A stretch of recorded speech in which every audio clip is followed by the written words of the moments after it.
The noosphere hummed. Across the rust-red expanse of Mars, data flowed in rivers of light.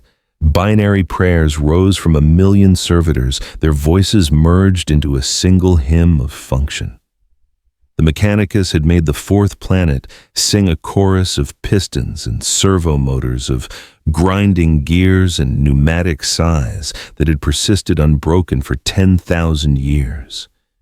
In the depths of Olympus, Mons Magos Cantarax stood before his life's work.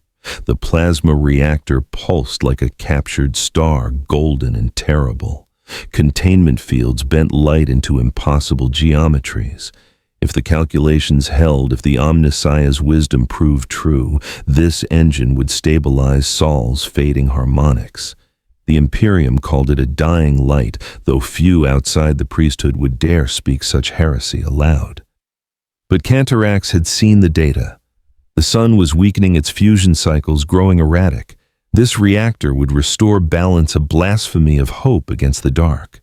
Cantarax watched the reactor's heartbeat through 17 different spectrums. His augmetic eyes parsed radiation that would kill unmodified humans in seconds. Behind him, lesser tech priests monitored data streams, their mechadendrites plugged into sacred consoles, their minds half submerged in the endless ocean of information that was the noosphere.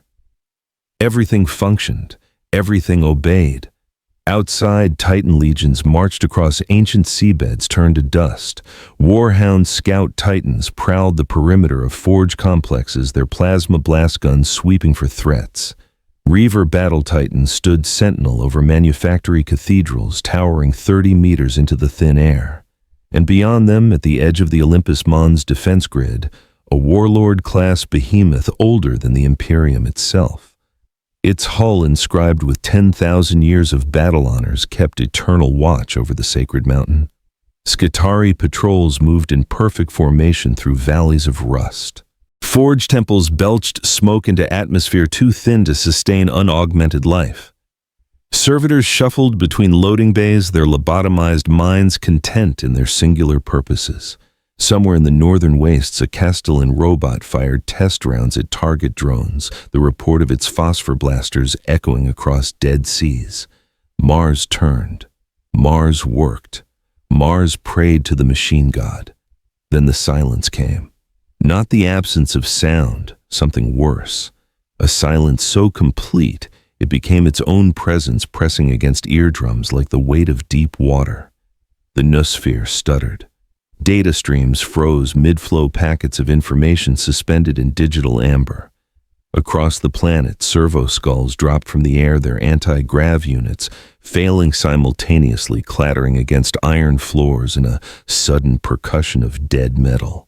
Cantarax felt it first as wrongness in his augmetic arrays. His 17 visual receptors all registered the same error mass without corresponding form. Gravity without identifiable source. His olfactory sensors detected a scent that shouldn't exist, ozone and rust, and something older, something that predated chemistry itself. Then his world tilted. The floor of the reactor chamber, adamantium plates bolted to living rock, shifted beneath his feet. Seismic sensors screamed warnings into the noosphere. Emergency klaxons wailed in frequencies designed to pierce even the most modified consciousness. Around him, tech priests froze their mechadendrites, twitching data feeds, overloading with contradictory information. The sky above Olympus Mons tore open. Not a warp storm, not a dimensional breach. The air simply parted as if reality had been pushed aside by something too dense, too fundamental to accommodate. The wound in space was precise, a surgical incision in the fabric of the real. Through the tear, something fell. Cantarax's visual cortex rejected it. The shape was approximately humanoid, but his pattern recognition software returned null errors.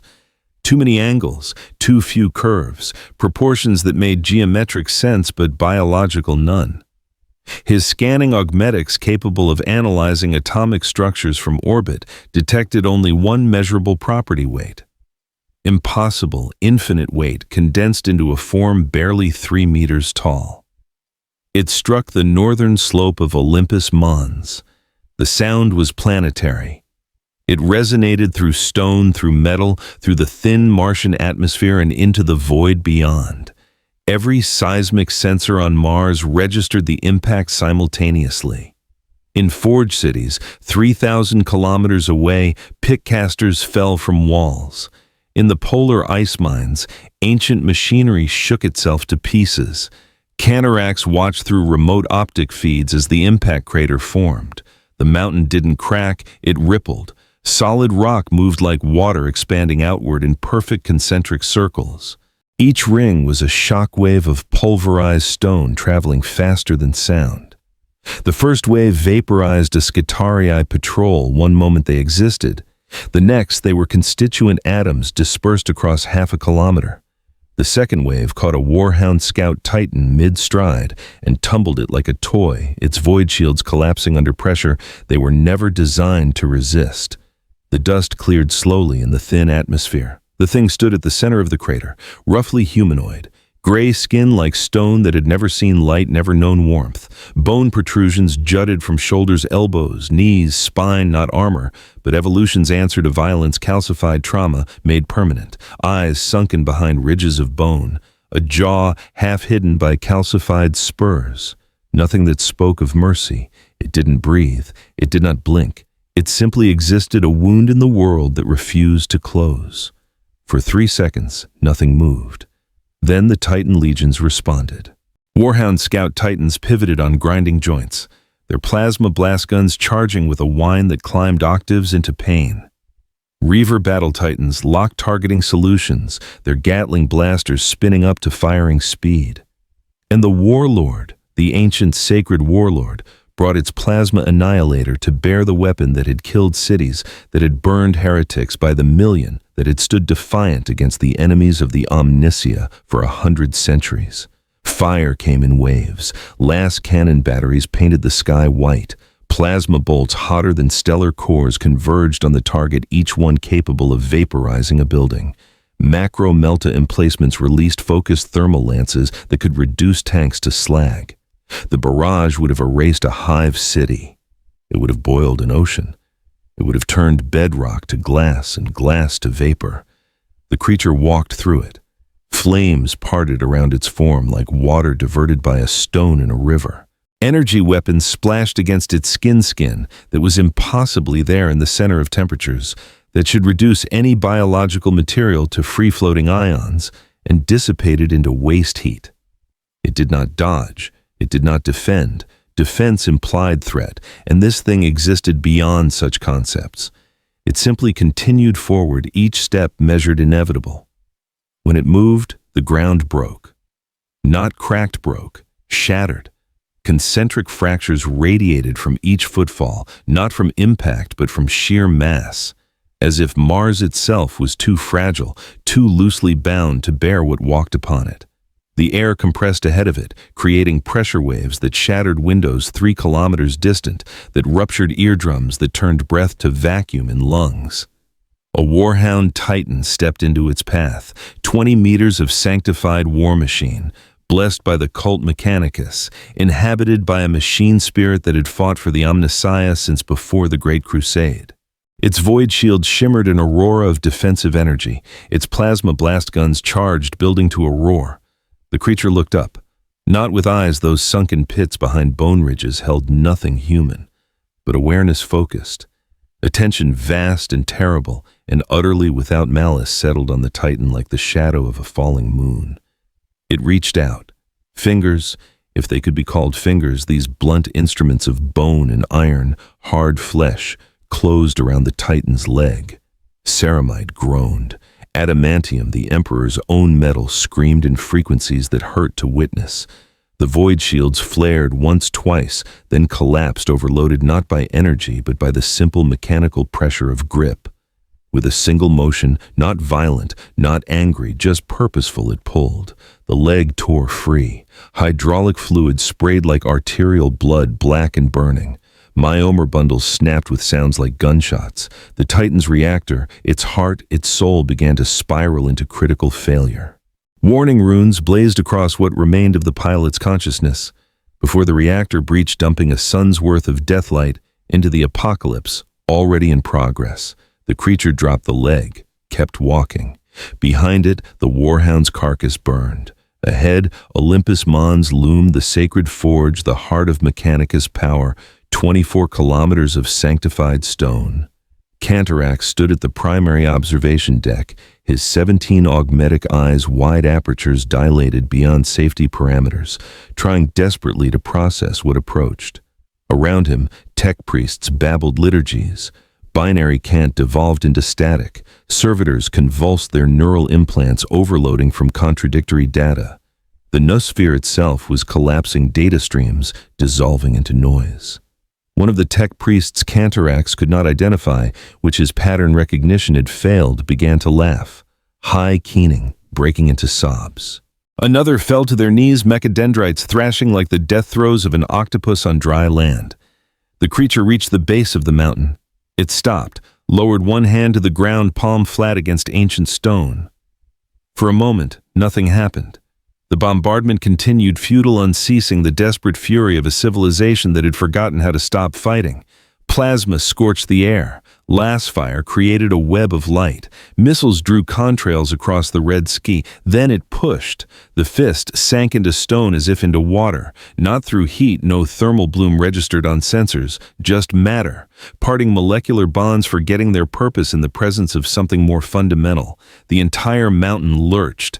Cantarax felt the floor tilt beneath him at an angle that his inner ear, even augmented, registered as impossible. Emergency harnesses deployed. Lesser tech priests tumbled, their robes tangling with cables, their screams lost in the greater cacophony. The creature withdrew its hand. The stone around the impact point had changed. Not shattered, transformed. It had become glass, black and smooth, but glass created by pressure rather than heat. Pressure that had reorganized the atomic structure of Martian basalt into something new. Something that would confuse mineralogists for centuries, if centuries remained. It struck again. This time, Olympus Mons broke. The mountain, the largest volcanic formation in the solar system, older than human memory, a monument to Mars's ancient fire, split along fault lines no one knew existed. The sound existed beyond the range of hearing. It resonated through bones, through augmetic implants, through the core of the planet itself. A vibration so deep, it felt like the universe's heartbeat stuttering. Cantarax fell to his knees, not in prayer though, perhaps it should have been. His augmetic legs had simply stopped responding, their machine spirits overwhelmed by seismic data they were never designed to process. Through cracked viewports, when had they cracked? He watched the creature standing amid the ruin, untouched, implacable. "We have seen him," Cantarax whispered, his voice lost in the thunder of planetary collapse. His organic vocal cords atrophied from disuse, shaped words that felt like prophecy.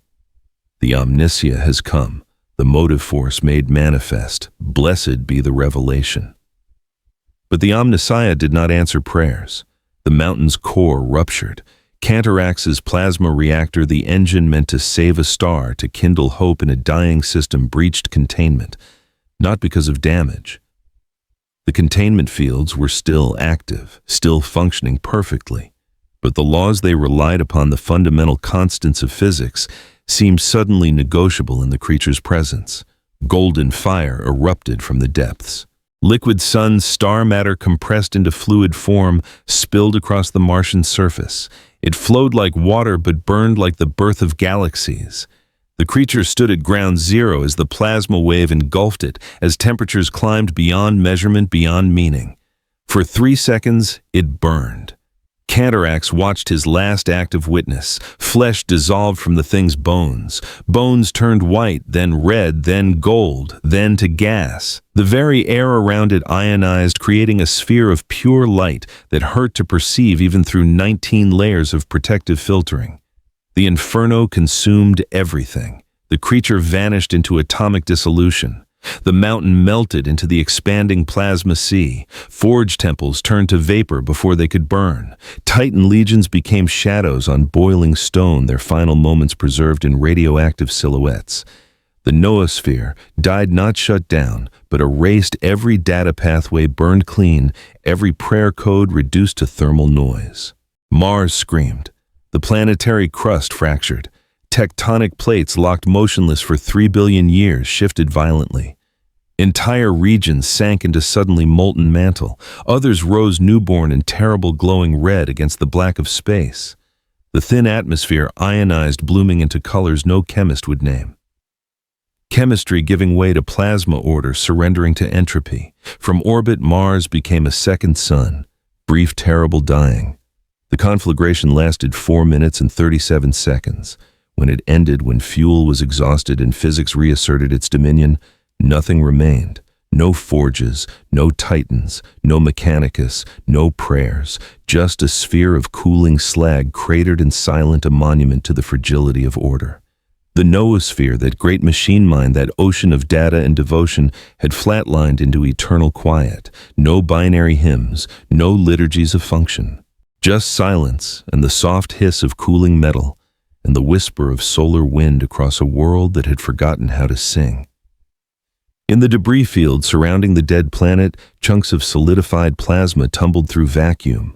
Most would fall back, pulled by gravity, into final burial. Others would drift forever, tombstones without inscriptions. One piece, larger than the others, caught an eddy in the solar wind. It was perhaps 30 meters across, irregular, its surface a chaos of crystalline structures that caught and scattered distant starlight. Deep within, where plasma had cooled slowly, pressure had created new forms of matter, not natural, not artificial, but something between. In the geometric heart of the crystal, something stirred, a single cell, burned beyond recognition, scattered across atomic distances, but not dead, never dead. The cell remembered the heat, remembered the dissolution, remembered dying, and in remembering it learned. It began to divide. Slowly at first, one cell became two, two became four. Not following DNA had burned away millennia ago on ancient Krypton. Following something older, something written in the quantum foam of reality itself. The mandate to persist. The fragment of Mars continued its drift, pulled by gravity wells and pushed by solar winds, a bottle containing a message the universe would come to regret. It moved away from Sol's light toward the darkness between stars, toward regions where things older and hungrier than humanity waited. Behind it, Mars cooled. The red planet, the sacred forge, the heart of the Mechanicus, had become a tomb. No machines would wake here again. No data would flow. No prayers would rise. The silence was absolute, the silence of mechanisms that had forgotten their purpose of code, that had returned to noise of faith, that found no God to hear it. Only the void answered. And in the void, tumbling through the dark, something learned. Next time, it would not burn. A millennium passed. The fragment of Mars drifted through the void, tumbling slowly in the silence between stars. Its surface had cooled to the temperature of space, 3 degrees above absolute zero. Frost formed in crystalline patterns across the slag. To any observer, it was dead matter. Debris, nothing more. Inside, life stirred. The cells had multiplied, billions of them now wrapped in concentric layers like the rings of an ancient tree. They pulsed in unison, not with heartbeat, but with something older. A rhythm that had survived death by fire, death by vacuum, death by time itself. In the darkness ahead, something noticed. The hive fleet stretched across hundreds of systems. From a distance, it resembled a stain spreading across the galaxy, a purple-black bruise in the fabric of space. Billions of bioships, each one a living organism kilometers in length, moved in perfect synchronization. They consumed as they went. Stars dimmed behind them, their planets reduced to barren rock. Entire systems went dark, their biomass converted into more ships, more hunger, more teeth. This was Leviathan, the greatest of the hive fleets, the unstoppable hunger. Where it passed, civilizations ended, not conquered, consumed. Absorbed into the eternal appetite of the hive mind, their genetic material repurposed, their mass added to the swarm. At the fleet's leading edge, a hive ship the size of a small moon quested forward. Its sensory tendrils, biopsychor arrays, tuned to synaptic spoor across the void, twitched. In the bio-neural network that served as its brain, a signal pulsed. Ordered biosignature detected. Complex. Dense. Unusual. The signature was wrong. Not stellar matter, not normal debris. This was ordered. This was alive or had been alive or was becoming alive in some way the hive struggled to categorize. The ship altered course. Behind it, responding to signals transmitted through the psychic resonance of the hive mind, 10,000 bioships turned as one. Across the fleet, warrior organisms stirred in amniotic pods. Weapons grown from living bone primed themselves. The swarm had found prey. The fragment tumbled into their waiting embrace. Void-adapted gargoyles came first, thousands of them, a cloud of flying teeth and talons. Microthrusters and ciliary fins steered them through hard vacuum. They swarmed the crystal claws, scraping against its surface, seeking weakness. Their cries did not carry through vacuum. The hive heard them as ripples along synaptic strands. Beneath scaled skin muscles flexed with power, engineered across 1,000,000 worlds. The crystal did not respond. Termagants followed, anchored via capillary pads to the fragment's surface, scuttling in microgravity on blade-tipped legs. Their bioweapons, fleshy protrusions that fired living projectiles, spat rounds that punched into the slag. Acid dripped from thorax glands, pooling in the craters, eating deeper. Still nothing. The hive mind considered. This was unusual. Most prey fled or fought. This did neither. It simply existed, inert and dense, its mass wrong for its size. Gravity wells bent unnaturally around it. Space itself seemed reluctant to accommodate its presence. A hive tyrant drifted closer. 12 meters of perfected killing form, scything talons longer than men, a crown of horns that served as psychic amplifiers. This creature was node and weapon, both a shard of the hive mind's will made manifest. It extended its consciousness toward the crystal, probing with invisible tendrils of thought. The response was immediate and terrible. Pain. Not the creature's pain, the mind's pain. The psychic probe recoiled as if it had touched fire, not heat, but absence. A void in the warp so complete it felt like teeth. The hive tyrant shrieked, ichor bleeding from its sensory organs. Around it, lesser organisms convulsed, their neural connections overwhelmed by feedback. Inside the crystal, the cells had reached critical mass. The surface cracked, not from outside pressure, but from within. Fissures spread in geometric patterns, glowing dully with residual heat. Steam vented into vacuum moisture from biological processes that should not exist in the cold of space. The tyrannids pulled back, instinct overriding hunger for the first time in their existence. Something emerged. It had no shape they recognized. Gray flesh, darker than before, hardened by exposure to absolute cold. Bone protrusions, longer, sharper, evolved. The creature from Mars had died. This was what learned from that death. It opened its eyes, sunken pits drowned behind bone ridges that drank light rather than reflected it. They fixed on the nearest gargoyle.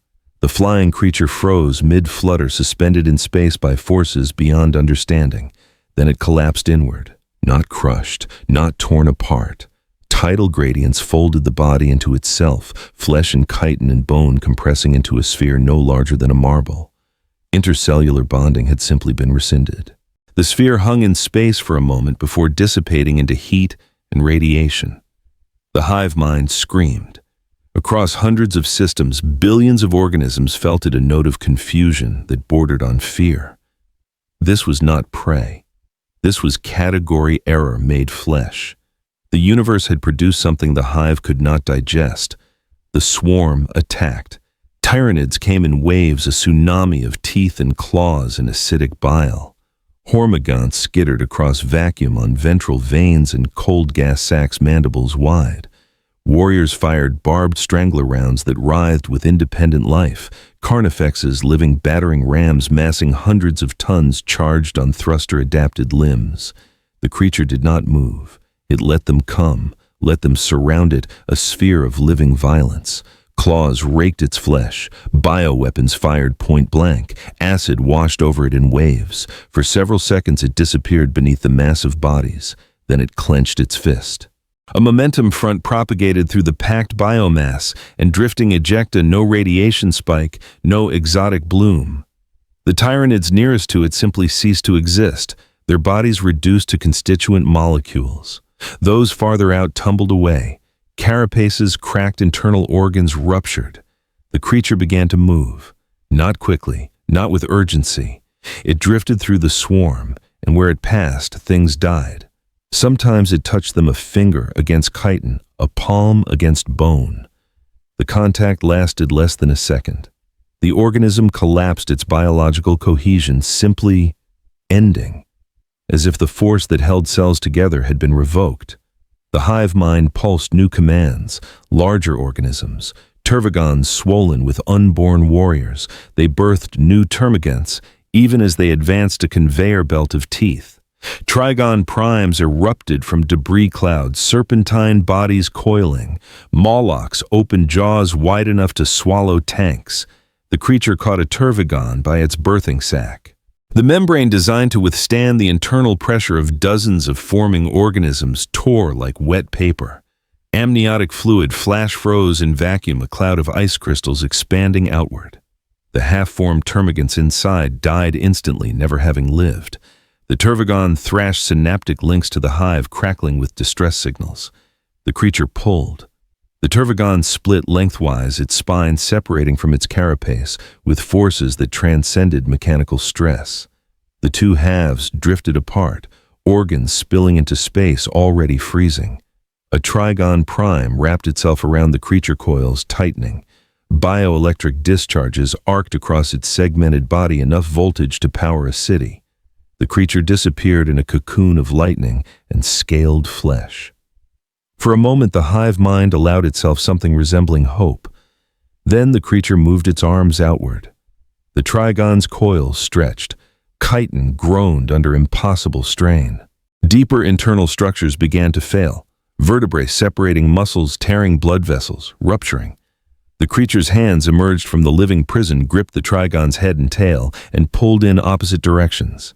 The serpent came apart in segments, 50 meters of engineered killing machine reduced to its component pieces. They tumbled through space, neural tissue, still firing, muscles still contracting. The hive mind felt each death not as loss, but as data. This organism was strong, very strong, but strength could be overwhelmed. More would come. The hive tyrants advanced, 3 of them each commanding a portion of the swarm's tactical awareness. They moved in coordination, a triangle formation that had crushed planetary defenses. Their psychic powers reached out, not to probe this time, but to attack. Invisible lances of will, sharp enough to slice through metal, focused on a single point. The creature's head snapped back. First wound. First sign of vulnerability. The hive mind surged forward, pressing advantage. The tyrant struck again, a barrage of psychic force that would have liquefied an Astartes' brain inside his helmet. The creature straightened. Its head bone ridges cracked from the assault, turned to regard the nearest tyrant. For a moment, nothing happened.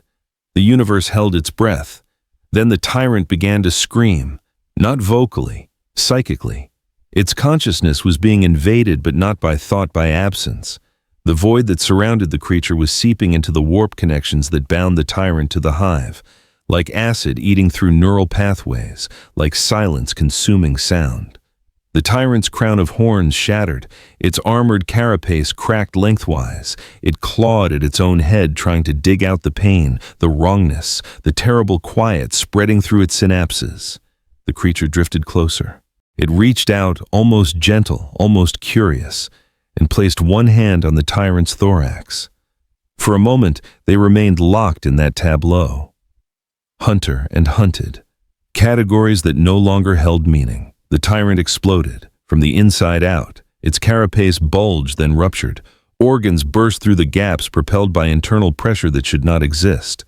In seconds, the most perfect killing machine the hive had produced in this sector became a cloud of frozen viscera. The other 2 tyrants fled. Not a tactical retreat, actual primal flight. They fired thrusters spinning away in directions chosen by panic rather than strategy. One made it 300 meters before the creature simply looked at it. The tyrant's body locked up, every muscle contracting simultaneously. It drifted paralyzed until cold and vacuum finished what terror had started. The third escaped. It plunged into the mass of the hive fleet, broadcasting distress signals that bordered on incoherent. The hive mind received the data, processed it, and made a decision that would doom them all: converge. They came as a tide of flesh. From every direction the hive fleet collapsed inward. Bioships the size of cities, warrior organisms in their billions, a sphere of teeth and hunger tightening around a single point of gray flesh. The creature waited at the center. They struck it like waves against a cliff. Gargoyles and termagants and hormagaunts layers deep, crushing themselves against its form. Warriors fired until their bioweapons ran dry, then used their bodies as projectiles. Carnifexes rammed it, shattered their own skulls, and kept ramming. The creature began to sink.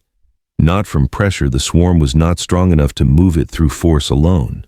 But the sheer mass of bodies was forming a shell, a biological cocoon that enveloped it completely. They piled on layer after layer, a growing tumor in space. Millions of organisms all focused on one purpose: contain. Inside the cocoon, no sound, no light, just pressure and heat and the writhing of countless bodies. The creature stopped moving. For 10 seconds, nothing happened. The hive mind observed, uncertain. Had it worked? Could simple mass succeed where power had failed? Then the cocoon began to pulse. From inside, a rhythmic compression like a heartbeat. Each pulse was accompanied by a pressure wave propagating through the biological mass, subtle at first, then growing. The tyrannids on the outer layers felt it through their carapaces, a vibration that set teeth on edge, that made organs quiver.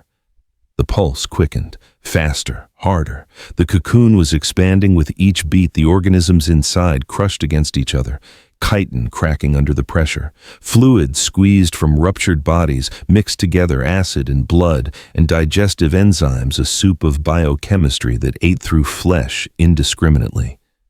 The cocoon exploded. Not fire, not force, just expansion. The compressed mass of bodies flung outward, a sphere of death expanding at terminal velocity. Organisms tumbled through space, most already dead, the rest dying from exposure and trauma. The momentum wave continued past them, a front that caught more distant bioships and sent them spinning. At the center, untouched, the creature emerged. It was changing. Its skin had darkened further, almost black now. The bone protrusions had lengthened, sharper, more defined. But most striking was the texture, no longer purely mineral. Organic elements had appeared in the surface. Scales, chitin-like plates. It had consumed tyrannid matter during the crush, absorbed it, incorporated it. The hive mind felt something it had never experienced before. Recognition. This creature was not merely killing them. It was learning, evolving, becoming. Each death taught it. Each adaptation made it stronger. It was doing what the tyrannids did, taking genetic material, repurposing it, transcending, but faster, more efficient, more perfect. It was out-evolving the hive. Desperation breeds creativity. The hive mind reached deeper into its reserves. Across the fleet, bioships began to merge, not simply clustering, actually fusing their hulls, growing together, organs combining, neural networks linking into unprecedented complexity. Resources poured into a single construction. They were building something new, a hive titan, kilometers long, a bioship that had become a weapon that had become a god. It took form over the course of hours, the smaller ships sacrificing themselves to feed its growth. Tentacles thick as city blocks, guns that could level continents, and at its core a concentration of hive mind awareness so dense it bordered on true consciousness. The creature waited. When the titan was complete, it moved. Space warped around its mass. Lesser organisms fled before it, unable to withstand the psychic pressure radiating from its core. It opened a maw lined with teeth the size of buildings, and it swallowed the creature whole. Inside, acid strong enough to dismantle alloy lattices at nuclear scales, crushing pressure from peristaltic contractions that could compact asteroids. Neural disruption fields designed to paralyze prey on a molecular level. Every weapon the tyrannids had ever developed focused on a single point 3 meters tall. The creature died. Its flesh dissolved. Bones crumbled. The hive titan felt its death, tasted it in the chemical slurry filling its gut. Victory, consumption, the proper order restored. For 3 minutes the titan drifted, processing its meal. Then its stomach bulged from inside. A pressure point forming, growing. The Titan's nervous system flooded with warnings. It tried to vomit to expel whatever was causing the distension. Its throat muscles contracted in reverse. The creature emerged through its skull. Not from the mouth through solid bone and brain matter. It punched upward, a fist wrapped in dissolving flesh that should not still be mobile. It climbed out of the wound it had made, standing atop the Titan's head as the great organism thrashed in its death throes. The creature had changed again. Its body was no longer purely gray. Veins of purple ran through it. Tyrannid blood. Tyrannid genetics. Its bone spurs had taken on the hooked quality of tyrannid claws. One arm had grown longer, more articulated, ending in a structure halfway between hand and scything talon. It had not just survived, it had adapted. The creature raised its malformed arm and drove it downward. The talon punched through meters of bone and into the Titan's primary neural cluster. The great organism convulsed once, a full-body spasm that sent smaller bioships tumbling. Then it went still. The hive mind screamed, not a metaphor. Across hundreds of systems, every organism connected to the mind felt it, a psychic wail of incomprehension and rage. This was not how the universe worked. The hive consumed. The hive adapted. The hive was inevitable. But here was something more inevitable. The creature stood atop the Titan's corpse. Around it, the hive fleet drifted unmoving, not dead, confused. For the first time in their existence, the Tyrannids did not know what to do. Attack and die, flee and starve. There was no third option. The creature made the choice for them. It clenched both fists. A null synaptic wave rolled outward, riding the same psychic lattice the hive used, but inverted. Where it passed, metabolism permissions were revoked. Hearts forgot to beat. Synapses forgot to fire. Muscles locked mid-contraction. The wave spread, faster than causality, by riding the hive's own synaptic network. Ship to ship, organism to organism, silence washing through the fleet. In its wake, nothing died. Death implies a prior state of life. The Tyrannids simply stopped being alive. They became objects, meat and chitin complex chemistry that had forgotten how to function. The hive mind felt itself fragmenting. Not killed that would require something to kill. This was negation, its connection severing, its unity dissolving. The great consciousness that had spanned star systems found itself compressed, diminished, retreating into smaller and smaller spaces. On the edge of the fleet, the last surviving hive tyrant felt the quiet approaching. It tried to flee thrusters burning at maximum. Behind it, ships went dark. Ahead, the stars beckoned freedom, survival, the chance to warn the greater hive of this threat. The quiet caught it mid-flight. For a moment, the tyrant remained conscious, aware. Its mind, usually filled with the thoughts of billions, experienced silence for the first time. In that silence, it understood. This was how the universe would end. Not in fire, not in hunger, in the absence of both. Then it stopped thinking. Hundreds of systems worth of hive fleet Leviathan drifted through space. Dead. Not destroyed, death would leave debris. The ships remained intact, their organs still warm, their structure uncompromised. But they were empty. Hollow. A billion organisms and not one spark of life among them. At the center of the graveyard, the creature floated. It had changed for the last time. The Tyrannid elements were gone now, sloughed off like dead skin. But it retained what it had learned: how to kill through connection, how to end life through the very mechanisms that sustained it. In the warp where the hive mind had once resonated, there was now a hole. Not darkness that implied something to see. This was absence. A place where consciousness went to stop being. The creature began to move, not toward anything, just away, drifting in the direction of least resistance. Behind it, the hive fleet began to break apart, collisions and gravitational stresses taking their toll on structures no longer maintained by living will. In time, scavengers would come. They would find ships full of protein-intact weapons, genetic treasures. They would celebrate their good fortune. Some might even wonder what killed an entire hive fleet without leaving a mark. None would find answers. The creature tumbled through the void, leaving silence in its wake.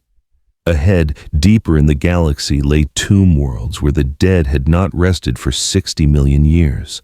Gravitational eddies were already pulling it in that direction. The hive had learned to consume. The creature had learned to end consumption. Soon it would teach entropy to the deathless. 8,000 years passed.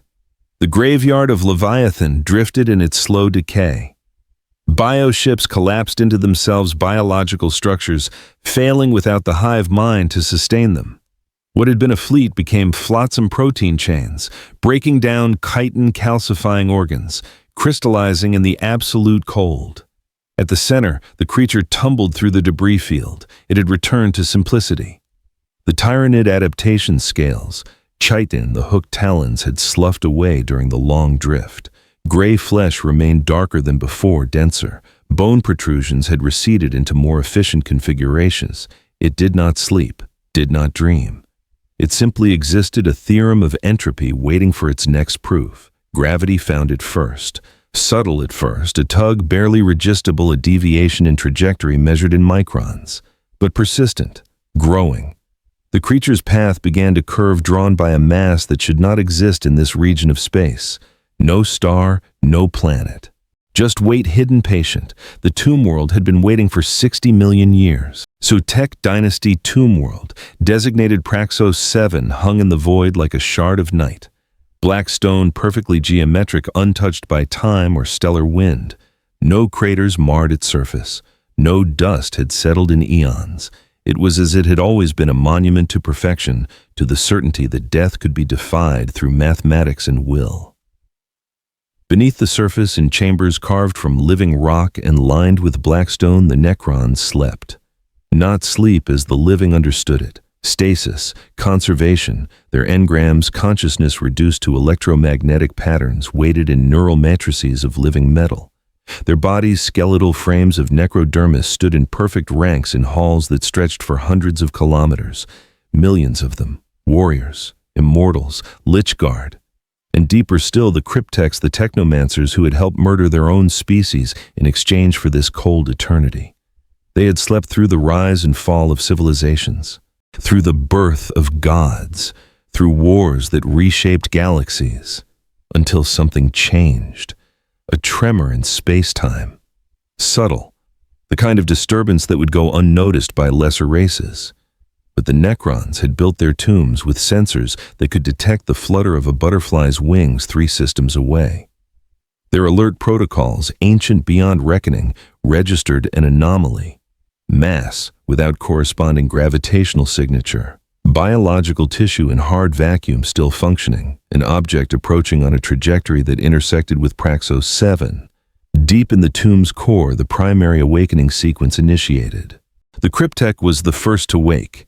Designate Hexamath, the deviser, technomancer, master of dimensional mathematics. His consciousness kindled in the neural matrix like a candle lighting in a cathedral, a single point of awareness, expanding into the vast darkness of his tomb. Sensory data flooded his engram, 60 million years compressed into a status report. Tomb integrity optimal, power reserves 97%, external threat assessment analyzing. He accessed the sensor logs. The object was still 3 solar days distant, but its approach was undeniable. Chemical analysis suggested carbon-based matter. Thermal signature implied active metabolism impossible in the void, yet there it was. And the mass readings? Wrong. Density approaching an exotic hyperlattice, orders beyond biological possibilities. Hexamath initiated the awakening cascade. Throughout Praxos 7, neural matrices sparked to life. In the warrior crypts, millions of dormant minds returned to function. Limbs that had not moved in epochs twitched. Gauss flares, weapons that stripped matter to constituent particles, powered up with a hum that resonated through tomb chambers. In the royal chambers, overlords and lords stirred their command protocols, reasserting dominance over the awakening legions. The tomb began to sing. Not with voice, no breath, only vocoders and machine chant, but machinery hummed. Energy conduits thrummed. The pulse of reactivation spread through the tomb like a heartbeat returning to a corpse. Static discharges crackled across surfaces that had been silent for longer than the youngest stars. Hexamath rose from his alcove. His body was an impossibility. A skeleton of living metal, every joint a masterwork of engineering that had survived the death of his species' gods. Green light flickered in his optical sensors, casting shadows that moved against the flow of logic. In one hand he held an aeon stave, his paradox engine, a rod that folded space until geometry forgot obedience. Around him, other cryptechs emerged, chronomancers with the ability to edit time, plasmancers who commanded stellar fire, psychomancers who could rewrite the concept of fear directly into an enemy's neural architecture. They moved in perfect silence toward the surface.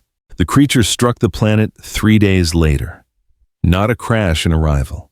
It fell through the thin atmosphere of Praxis 7 without burning, without slowing beyond what physics demanded. When it touched down on the black stone surface, there was no crater, no shockwave. Just the soft click of bone against necrodermis, quiet as a door closing. It stood. The tomb world surface stretched in every direction, flat, featureless, perfect. No landmarks, no variation, just black stone beneath black skies and the distant stars watching like the eyes of judges. The creature took a step. Beneath its feet, sensors registered the contact.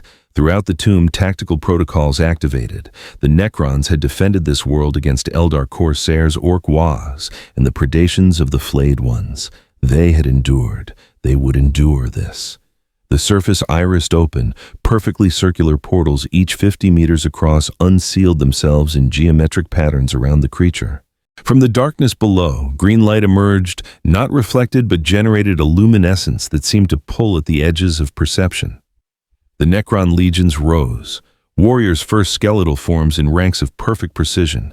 Their Gauss flares tracked the target with accuracy, measured in nanodegrees. Behind them, immortals larger, more resilient, their Tesla carbines crackling with barely contained energy.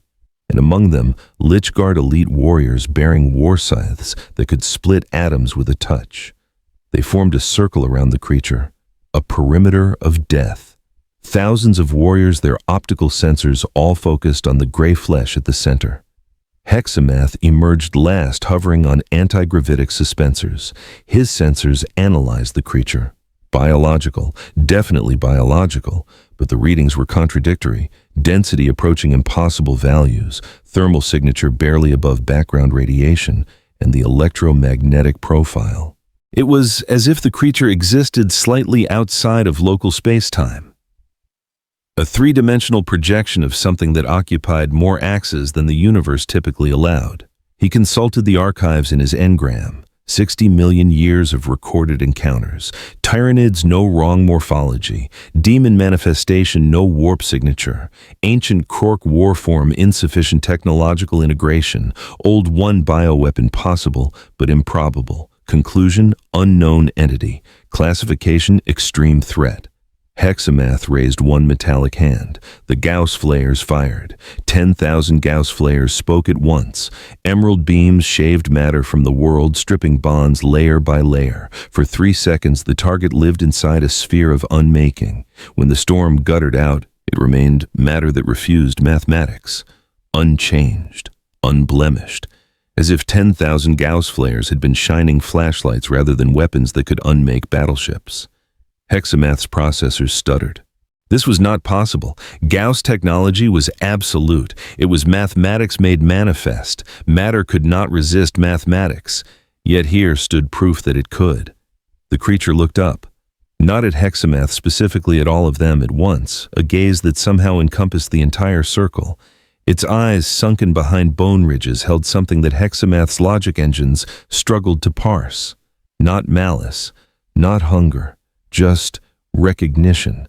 The creature took a step forward. The nearest warriors opened fire, again beams converging. The creature walked through the barrage as if through rain. Its flesh, if it could be called flesh, did not burn, did not peel away. The Gauss effect simply stopped at its surface energy dissipating into waste heat. It reached the first warrior, placed one hand on the Necron's chest. For a moment, nothing happened. Metal touched bone, ancient technology against unknown biology. Then the warrior came apart, not destroyed, disassembled. Its necrodermis frame separated along construction lines, joints unsealing components, drifting apart as if the molecular adhesion had simply been revoked. Reanimation protocols initiated immediately, trying to pull the pieces back together, but the cohesion was gone. The warrior became a cloud of perfectly preserved parts, each one functional, none able to reconnect. Hexamath's processors raced. This was not damage. This was negation. The creature had done to necrodermis what Gauss weapons did to matter, ended its coherence without energy, without force, just cessation. He activated the destroyers. From deeper portals they emerged Necrons who had embraced the madness of extinction. Their bodies were more weapon than frame-heavy Gauss cannons grafted to skeletal structures. They opened fire without orders, their programming simple: end all life. The creature weathered the storm. Heavier Gauss fire, intense enough to strip electrons from nearby matter, washed over it. The black stone beneath its feet disintegrated, forming a crater that grew wider with each second. The creature sank into the pit as the ground beneath it was systematically erased. It reached up and gripped the edge, pulled itself out. The action looked effortless, but sensors registered the strain on the stone stress readings that suggested forces capable of crumpling starship hulls. It began to walk toward the destroyers. They retreated, still firing their hover systems, pulling them back. But the creature was faster now. Not running that would imply urgency, just walking, but each step covered distance that violated the relationship between time and space. It caught one destroyer, gripped its cannon assembly by the cradle. The weapon did not jam, the lattice forgot to conduct. The energy simply stopped flowing, the Gauss matrix forgetting how to function. The creature tore the cannon free and used the silent weapon like a spear, punching through necrodermis chest plating. The Necron exploded into green light. Reanimation protocols flared, stuttered, tried again, failed again. Caught in a loop it could not resolve, unable to complete reconstruction. Hexamath understood. The creature was not just destroying bodies, it was corrupting the reanimation protocols themselves. The very thing that made Necrons deathless was failing in its presence. He raised the Eon Stave. Space around the creature began to twist. Dimensions folded into configurations that physics declared impossible. The creature should have been compressed into a singularity. Its mass collapsed into a point smaller than an atom. It stood unchanged. The spatial distortion bent around it, warping the stone, the light, everything except the creature itself. As if it existed in a separate frame of reference, one that local space-time manipulation could not touch. Hexamath tried again. The tesseract cage blinked shut for a heartbeat, the creature's outline pixelated into impossible angles. Then the cage unzipped itself as if the idea of inside had been revoked. Time thickened. A chronomancer shaved a second off the creature's timeline. The cut did not hold. Reality rejoined around it like water flowing past stone. Each technique was perfection of ancient science powers that had let the Necrons fight gods. None held the creature. It turned its full attention to Hexamath. The Cryptech felt it not fear he was incapable of fear. His emotional engrams had been pruned millennia ago. But recognition. His sensors registered an increase in local gravity, subtle, precise, focused entirely on his position. He tried to move. His suspensors strained anti-gravitic systems, pushing against a weight that should not exist. Local gradients folded inward around him, pressure mounting without source. His neural matrix raced through calculations. If he could not escape, he could at least delay. He triggered the planetary defense grid. Throughout Praxos 7, defense nodes awakened. Gauss pylons, particle whips, Doomsday arc emplacements. They all targeted the same point, all slave to a single firing solution. The bombardment began. From orbit, Praxos 7 lit up like a dying star. Energy weapons converged on the surface, each strike powerful enough to vaporize a city. The black stone surface began to glow, then melt, then vaporize. A crater formed kilometers wide, expanding with each salvo. The creature stood at the center. It did not defend, did not dodge. It simply existed, and the weapon's perfect expressions of Necron science broke against that existence like waves against bedrock. Then it moved, not away from the bombardment, toward the sources. In one bound, it launched 3 kilometers straight up into the paths of the energy beams. They struck it mid-flight, pushed against it, but could not halt its trajectory. It landed on the nearest defense pylon. The structure, a fortress of living metal bristling with weapons, shuddered under the impact. The creature did not hesitate. It struck the central spire with one fist. The fortress collapsed. Not from the impact alone. The structure simply forgot how to stand. Supports that had held for 60 million years buckled. Walls separated from foundations. The entire complex sank into itself, falling into a sinkhole of its own disassembled components. The creature walked through the wreckage to the next pylon. And the next.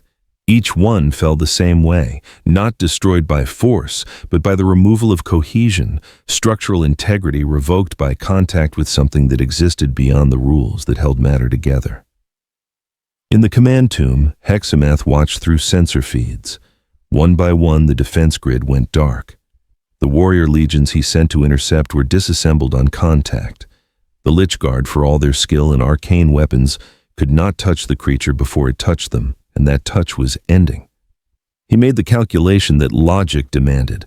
This entity could not be stopped by conventional means, possibly could not be stopped at all, but it could be contained, buried, sealed away until time itself ended. Hexamath initiated the tomb's self-destruct sequence, not a detonation that would be crude, instead a collapse. The entire structure of Praxos 7 would fold inward layers of blackstone and necrodermis, compressing, creating a prison of living metal around the creature. It would not die.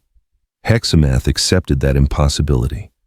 But it would be entombed, locked in stasis, removed from the universe it threatened. The planet began to sink. Surface structures descended into newly formed shafts. Underground chambers sealed and began their compression sequence.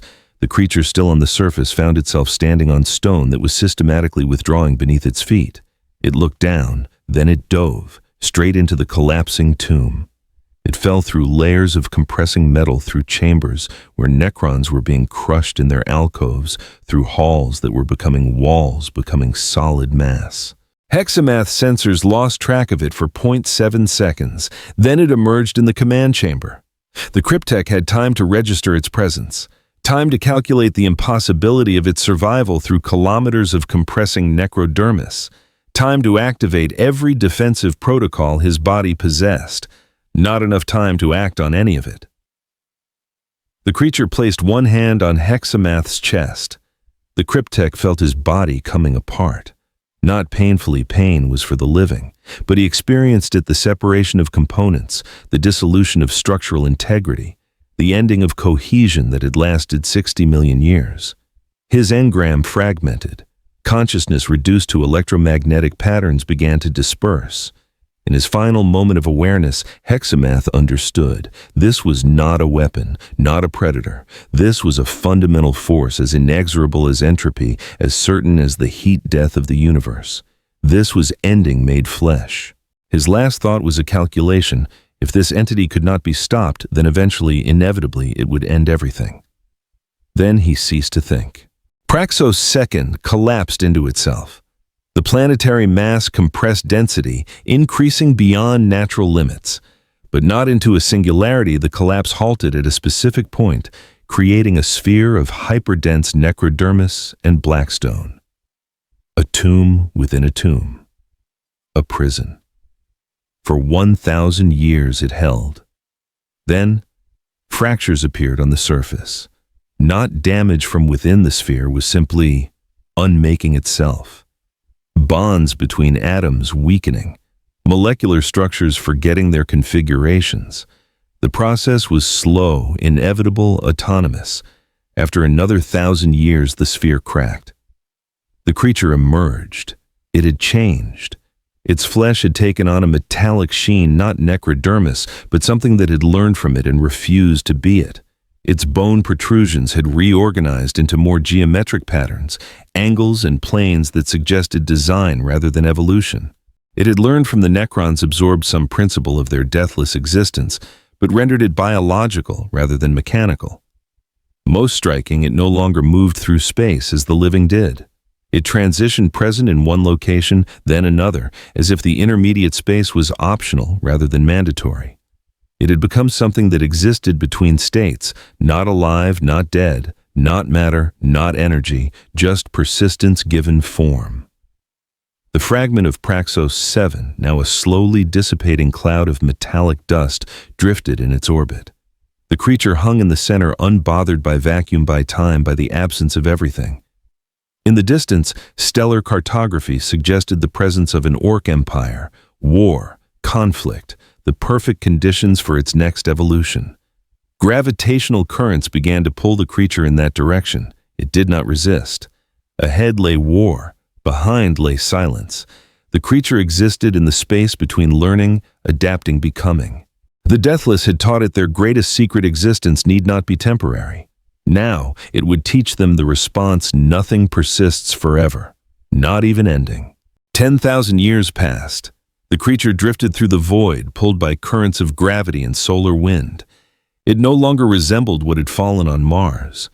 The accumulated adaptations, fire resistance, biological absorption, quantum phase shifting, had compressed into its core structure.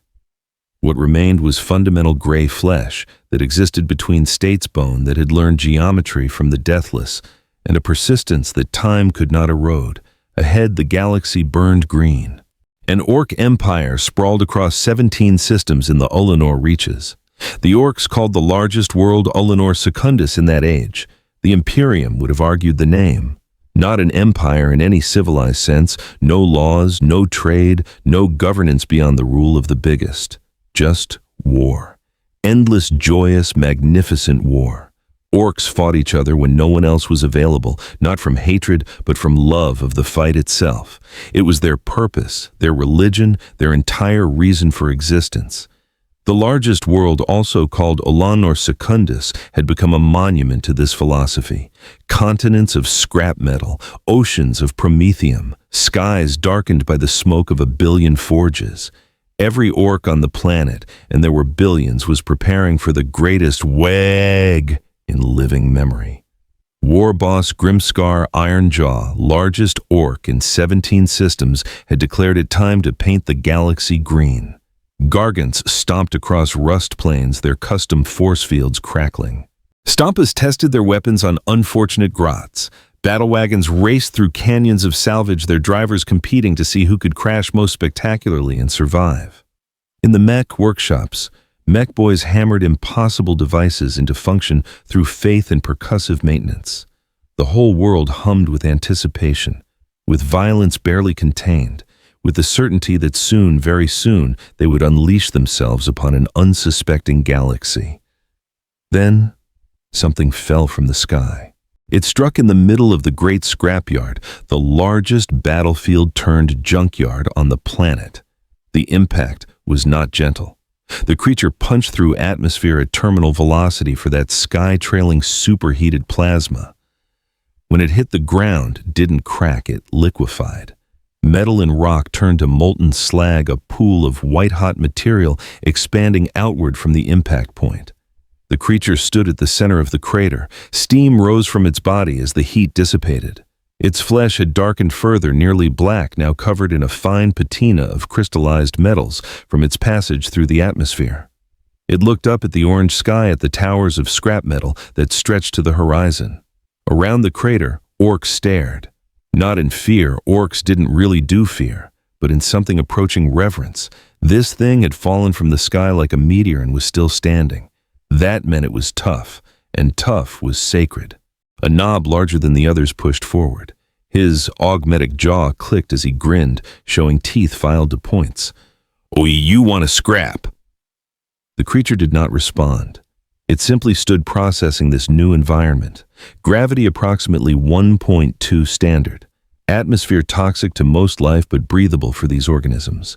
Temperature elevated. And everywhere the sound of metal on metal engines roaring, orcs bellowing. The knob took silence as acceptance.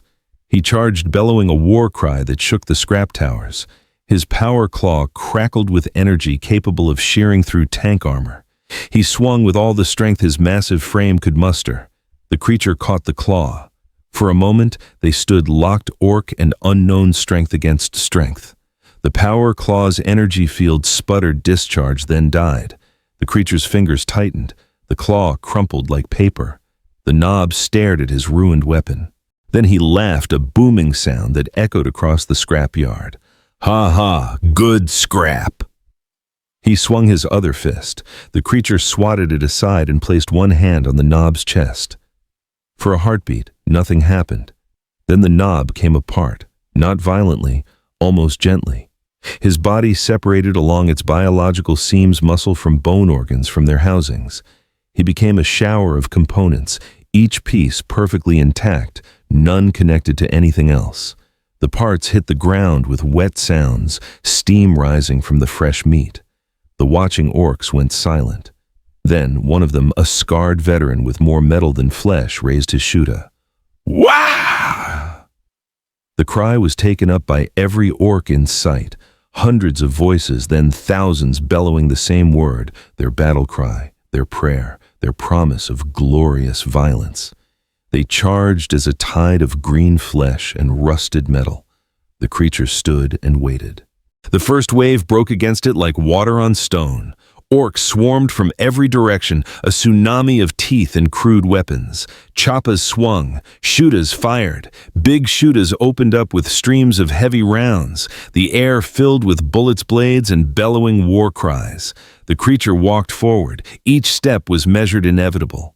Orcs threw themselves at it, and each one died in the same way touch separated ended. The creature's movements were economical, almost lazy. A hand extended, a body came apart. Repeat, but there were always more. For every orc that fell, 3 more took its place. They clambered over the bodies of their fallen comrades, laughing, shouting, competing to be the one to land a hit. Some did choppas that found flesh bullets that struck home.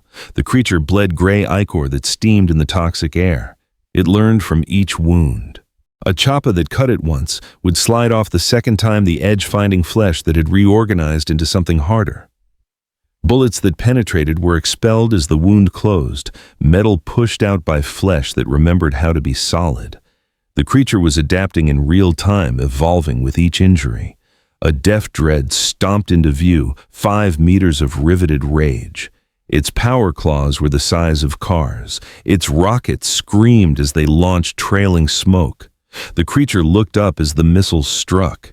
The explosions engulfed it, a ball of fire and shrapnel that would have vaporized a building. When the smoke cleared, the creature stood unchanged, scorch marks on its flesh, nothing more.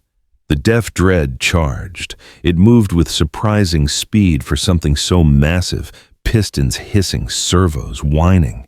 It brought both claws down in a crushing blow that would have flattened a tank. The creature caught them. Metal screamed. Hydraulics burst. The deaf dread's arms began to bend backward, joints reversing against their design. Inside, the orc pilot screamed in joy. This was a proper fight. The creature pulled. The deaf dread came apart, not the armor, the pilot inside. The orc's body separated while still encased in metal ichor leaking from every joint and seam. The war machine collapsed now, just a hollow shell. The tide of orcs faltered, not from fear, from recalculation. This wasn't just tough. This was something else, something new. And new meant unknown, and unknown meant interesting. A roar split the air, deeper than the orc, bellowing, mechanical and organic at once. A gargant was coming. The mega gargant. Ironjaw's fury stomped across the scrapyard, each footfall registering on seismic sensors kilometers away. It was a walking fortress 50 meters tall, bristling with weapons that ranged from crude to apocalyptic. Its belly gun could level city blocks. Its arm-mounted cannons could punch through battleship armor. And on its shoulders, massive rockets sat in jury-rigged launchers, each one powerful enough to crack open a bunker. War boss Grimscar Ironjaw stood in the Gargant's head, watching through cracked viewports as his boys fought the strange creature below. He grinned, his massive iron jaw clicking with each breath. This was good. This was what he'd been waiting for. A real fight. Something worthy of the wag he'd been planning. All guns fire. The Gargant obeyed. Every weapon on its frame discharged at once. The sound was apocalyptic, a wall of noise that shattered windows and structures 3 kilometers away. The air ionized and burned under converging munitions. Rockets, shells, energy beams, and streams of bullets converged on a single point. The creature stood in the center of the barrage. For 10 seconds it was obscured by fire and smoke. The ground beneath it vaporized, turned to glass, then vaporized again. The temperature climbed to levels where metal ran like water. When the firing stopped, nothing remained but a crater glowing red with heat. Grimscar laughed, a sound like grinding gears. "Good scrap now, let's—" Movement in the crater. The creature climbed out. Its flesh was charred, black portions burned away to reveal the geometric bone beneath, but it was moving, regenerating. As Grimscar watched, the burns began to heal, flesh regrowing, not as it had been, but adapted, thicker, denser, marked with patterns that looked almost like armor plating. The warboss's grin widened. "Now that's proper." He pulled a lever. The gargant lurched forward, its massive feet crushing everything beneath them. It raised one enormous foot and stomped down toward the creature. The creature looked up. Then it jumped, not a way up, straight up. It launched itself with enough force to crack the ground beneath it, rising like a missile on a pillar of displaced air. It cleared the descending foot, cleared the gargant's leg, kept rising. It struck the gargant's torso. The impact shook the entire structure. Inside, orcs tumbled, alarms screamed, and Grimscar roared with laughter. The creature clung to the hull fingers, sinking into metal like it was clay. It began to climb. Defensive turrets swiveled, trying to track the target now on their own hull. Shooters fired at point-blank range. The creature ignored them, continuing its ascent, leaving handprints of crushed metal in its wake. It reached the head. Grimscar stood on the other side of the armored viewport, staring at the creature staring back at him. For a moment, neither moved. Warboss and Anomaly separated by a meter of reinforced steel. The creature raised one fist. It punched. The first blow dented the armor. The second cracked at it. The third sent spiderwebs of fractures across the entire viewport. Grimscar's grin never wavered. He raised his power claw in salute, the traditional orc acknowledgement of a worthy opponent. The fourth blow shattered the viewport entirely. Air roared out, carrying loose debris and unfortunate Gretchen. The creature pulled itself inside. The command deck was chaos. Orcs everywhere, manning controls that were more faith than function, bellowing orders that no one followed. They saw the creature and charged as one. It moved among them like a scythe through wheat. Each touch was death. Each death was learning. An orc with a flamer burned it. The creature absorbed the principle of combustion, began to radiate heat like a furnace. An orc with a power claw managed to score its chest. The creature's bone reinforced geometric patterns, spreading across its skeleton like circuitry. In 30 seconds, every orc in the command deck was dead, reduced to their component parts, except Grimscar. The warboss stood among the carnage, power claw crackling, slugger raised. He fired every round in the clip. Each bullet struck home, each wound closed almost immediately. Heyu's tough, but Grimscar's toughest. He charged. The creature caught his power claw, stopped it centimeters from its face. Energy arced between them, the claw's field trying to tear through flesh that had learned to resist tearing. They stood locked in contest, orc strength against evolved density. Then something changed. The creature looked at Grimscar, not at his body, but at him. Recognition. Not of Grimscar specifically, but of what he represented. Will, joy, the love of violence for its own sake. The creature cocked its head, a gesture almost curious. Then it placed its free hand on Grimscar's chest. The warboss felt it, the separation beginning. But he was Grimscar Ironjaw, the biggest orc in 17 systems. He'd survived fights with everything the galaxy could throw at him. He wouldn't fall to some weird Hume-sized thing just because it was tough. He tightened his grip, trying to crush the creature's arm. The creature increased pressure. For 5 seconds, they remained locked. Orc determination versus inexorable force. Grimscar's augmetic jaw clicked faster, servos straining. His eyes, still bright with the joy of battle, stared into the creature's sunken pits. Then he grinned one last time. "Use a proper fight," and came apart.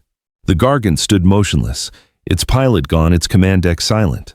The creature emerged from the head, stood on the machine's shoulder. Below, the tide of orcs had paused. They could see their warboss was dead. The pieces of him scattered across the command deck were proof enough. For a moment, the entire battlefield went quiet. Then one orc somewhere in the back shouted, "Da boss is dead, wag!" It wasn't mourning. It was celebration. This was how orcs worked the strongest elite, and when the strongest fell, whoever killed them was obviously stronger. Some would flee to find new bosses. Some would fight each other to see who was strongest now, but most would attack the creature because it was the strongest thing around, and fighting the strongest was the whole point. The wag resumed with renewed fervor. But this time something was different. The creature stood atop the gargant, and around it the air began to shimmer, not from heat, from something else. The orcs' collective belief, their absolute certainty that strength was sacred, their gestalt psychic field that made their impossible technology work. It was focusing on the creature, because the creature was strong, the strongest. An orc belief made things real. The creature felt it, foreign energy seeping into its cells, trying to reshape it according to orc principles. Bigger is better. Red makes you faster. Belief makes truth. It rejected the energy, not violently, just pushed it away. The psychic pressure built, unable to affect the creature, unable to disperse. The wag field, that collective unconscious that bound orcs together, found something it couldn't couple to, couldn't understand, and began to buckle locally. Around the great scrapyard, orcs stumbled. Their weapons, held together by nothing but faith and scrap metal, began to fail. Ramshackle vehicles coughed and died. The massive rockets on the Gargant's shoulders, primed to fire, fizzled out. The orcs looked around in confusion, then at each other. Then slowly understanding dawned. The fight was over. Not because they lost, because the fight itself had stopped being fun. The enemy didn't bellow back, didn't boast, didn't participate in the glorious exchange of violence. It just ended things. One by one, the orcs stopped fighting. Not from fear, from disappointment. This wasn't a scrap. This was just dying. They began to disperse, wandering away in search of something worth fighting. Around the great scrapyard, the wagi frayed rather than broke across the world. Other mobs still brawled, but here the fight had gone flat. Within an hour, the great scrapyard was nearly empty. The creature stood atop the Gargant alone. It looked down at the departing orcs, processing. These beings had tried to impose their will on reality through collective belief. It had simply refused to be imposed upon, but in doing so it had killed their purpose, ended their joy. For the first time, the creature paused, not from doubt. It had no capacity for doubt, but from recognition that endings came in many forms. Not all required touch. Some required only the removal of meaning. It climbed down from the Gargant. The battlefield was littered with scrap and bodies. In the distance, the orc city still burned, but the energy was gone. The anticipation of the great Waiki had died with Grimscar. The creature began to walk. It did not know where, just away. The orc world held nothing more to teach. It had learned that strength meant nothing without purpose, that will could be broken by simply ignoring it, that sometimes the greatest violence was the quiet removal of joy. As it walked, the planet began to change. The orcs, without a strong leader and without the unifying force of the wagi, turned on each other. Not in glorious battle, but in petty squabbles. The great war machines fell silent rust, claiming them. The forges cooled. Within months, Ulanor Secundus would be just another dead world, its purpose forgotten, its people scattered. The creature found a crude spacecraft in one of the scrapyards, orc-made, held together by hope and violence. It should not fly, but it would because orc technology worked on belief, and the residual faith in the machine was still strong enough. It boarded. The ship launched, sputtering but functional, carrying the creature away from the green world and into the darkness between stars. Behind it, Ulanor Secundus dimmed. The orange glow of forges faded. The bellowing of orcs quieted. In a few generations, even the memory of Grimscar Ironjaw would be forgotten, lost to the inevitable decay that claimed all things unremembered. Ahead, the creature's trajectory carried it toward a region where stellar cartography indicated unusual warp phenomena. Storms, rifts, the domain of something ancient and terrible. The creature did not adjust course. It had learned fire biology, quantum persistence, and the fragility of purpose. Now it would learn madness. Time became negotiable.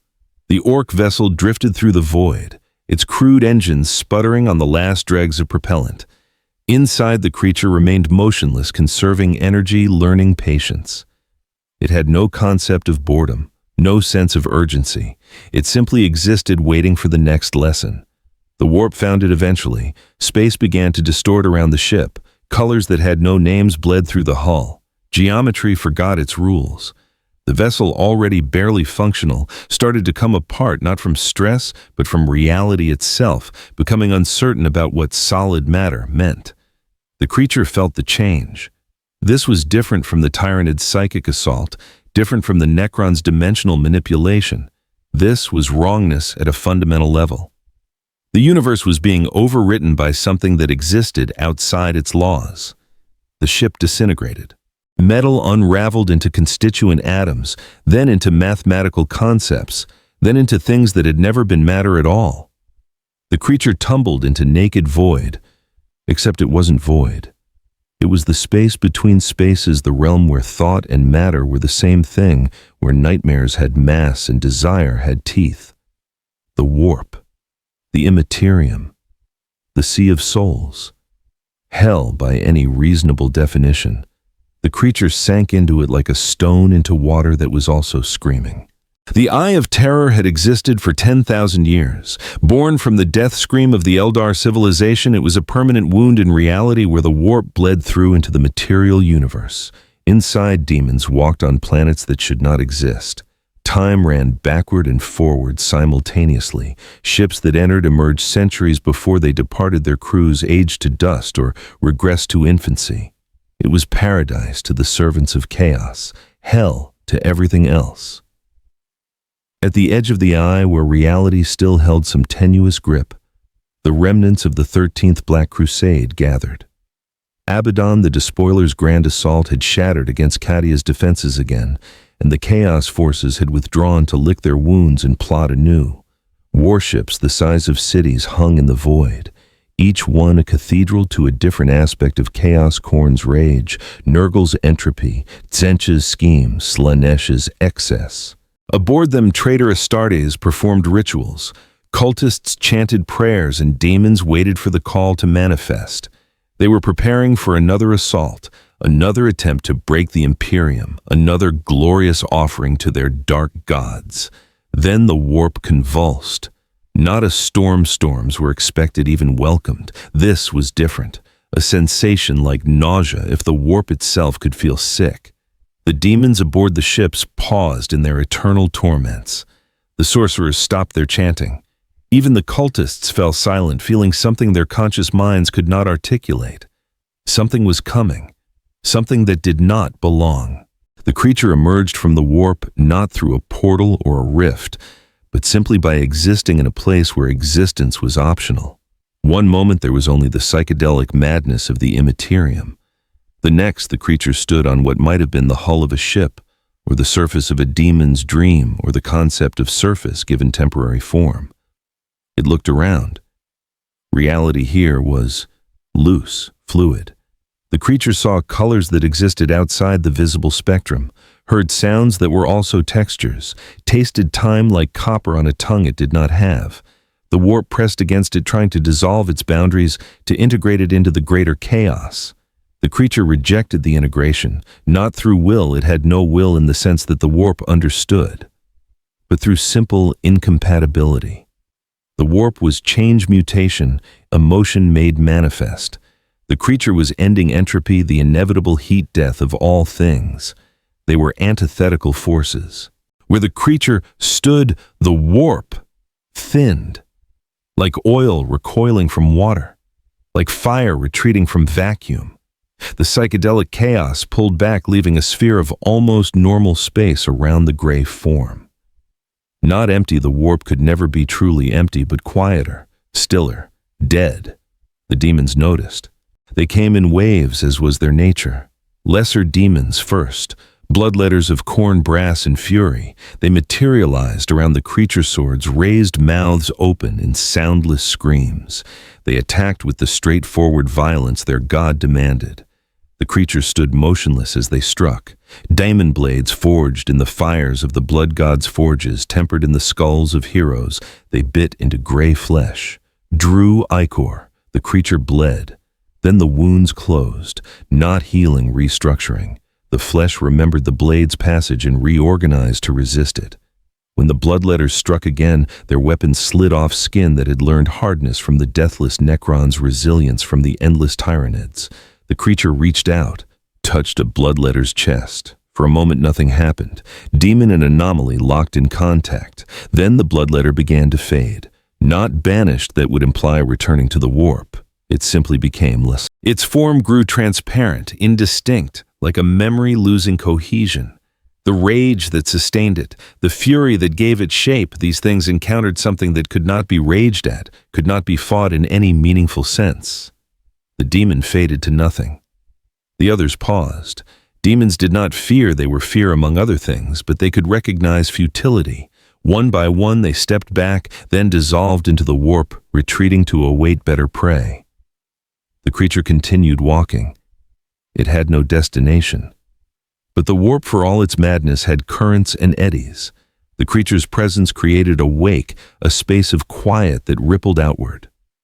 That ripple drew attention, greater attention. Plague-bearers came next, the servants of Nurgle. They shuffled out of wounds in reality, each one a walking disease, a poem to decay. Their very presence caused metal to rust, flesh to rot, hope to wither. They surrounded the creature with patient malevolence. One reached out, fingers dripping with impossible infections, touched the creature's arm. The diseases tried to take hold, tried to multiply, to corrupt, to transform healthy tissue into a garden of beautiful decay.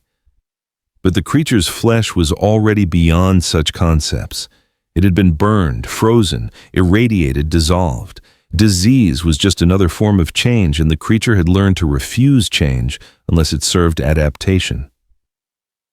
The plague-bearer withdrew its hand, confused. The creature grabbed it, held the demon by its corpulent wrist. The plague-bearer tried to pull away, but might as well have been held by a mountain. Slowly, deliberately, the creature began to squeeze, demon flesh compressed. Not like organic matter, like a concept being compressed into smaller and smaller semantic space. The plague-bearer began to shrink its form, collapsing inward, all the disease and decay and entropy it represented being forced into an impossibly small volume. When the creature released it, the plague-bearer was the size of a child's toy. It toppled over, unable to support its own conceptual weight, and dissolved into brackish fluid that evaporated into nothing. The other plague-bearers retreated. Nurgle, watching through their eyes, recognized what he saw. This was not an enemy to be corrupted or outlasted. This was the ultimate endpoint of his own philosophy, not the cycle of death and rebirth, but death without resurrection, ending without renewal. He withdrew his attention. The creature walked on. The warp began to react to the intrusion. Not consciously, the warp had no unified consciousness, but as a system responding to an irritant. Currents shifted, eddies formed. The psychedelic chaos began to flow away from the creature, creating a pocket of increasing stability around it. This drew the attention of those who ruled here. The demon princes came. They had once been mortal champions of chaos who had earned the ultimate reward, ascension to demonhood. Now, they were immortal, powerful princes of the realm of madness. Each one commanded legions. Each one could reshape reality with a thought. 3 arrived simultaneously. The first was a prince of Khorne, all brass and blood and endless rage. It stood 20 meters tall, a mountain of muscle and fury. Its axe was forged from a murdered star. The second served Cinch, a mass of shifting forms and impossible geometries. One moment it was humanoid, the next an abstract concept, then a scream given shape. It wielded sorceries that could unmake planets. The third belonged to Slanesh, perfect and terrible. Its beauty was a weapon, its presence an assault on sanity. It moved with grace that made the concept of motion seem crude by comparison. They regarded the creature and recognized something.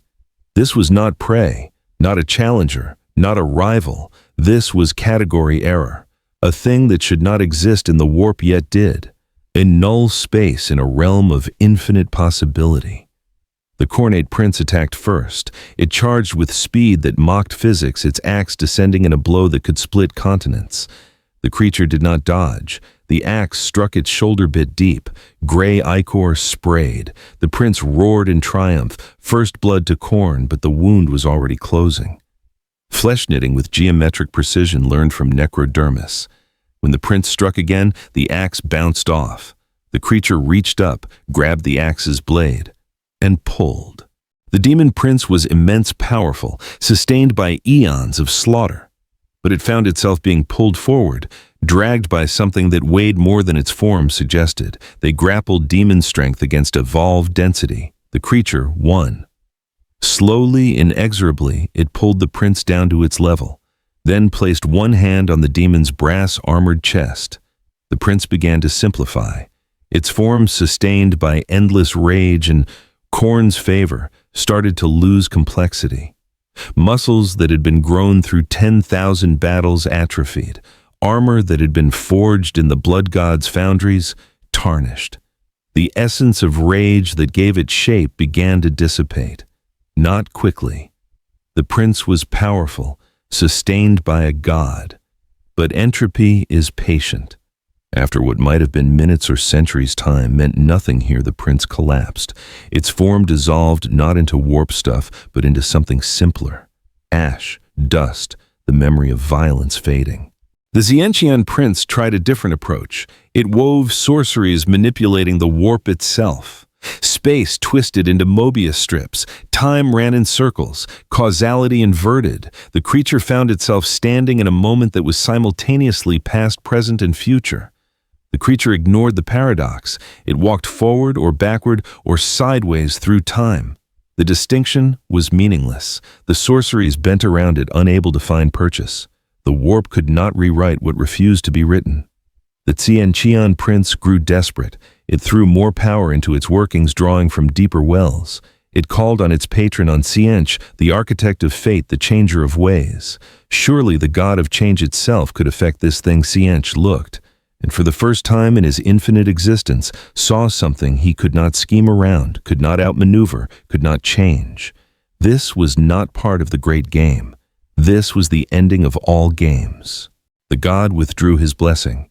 The prince, suddenly unsupported, felt the weight of its own existence.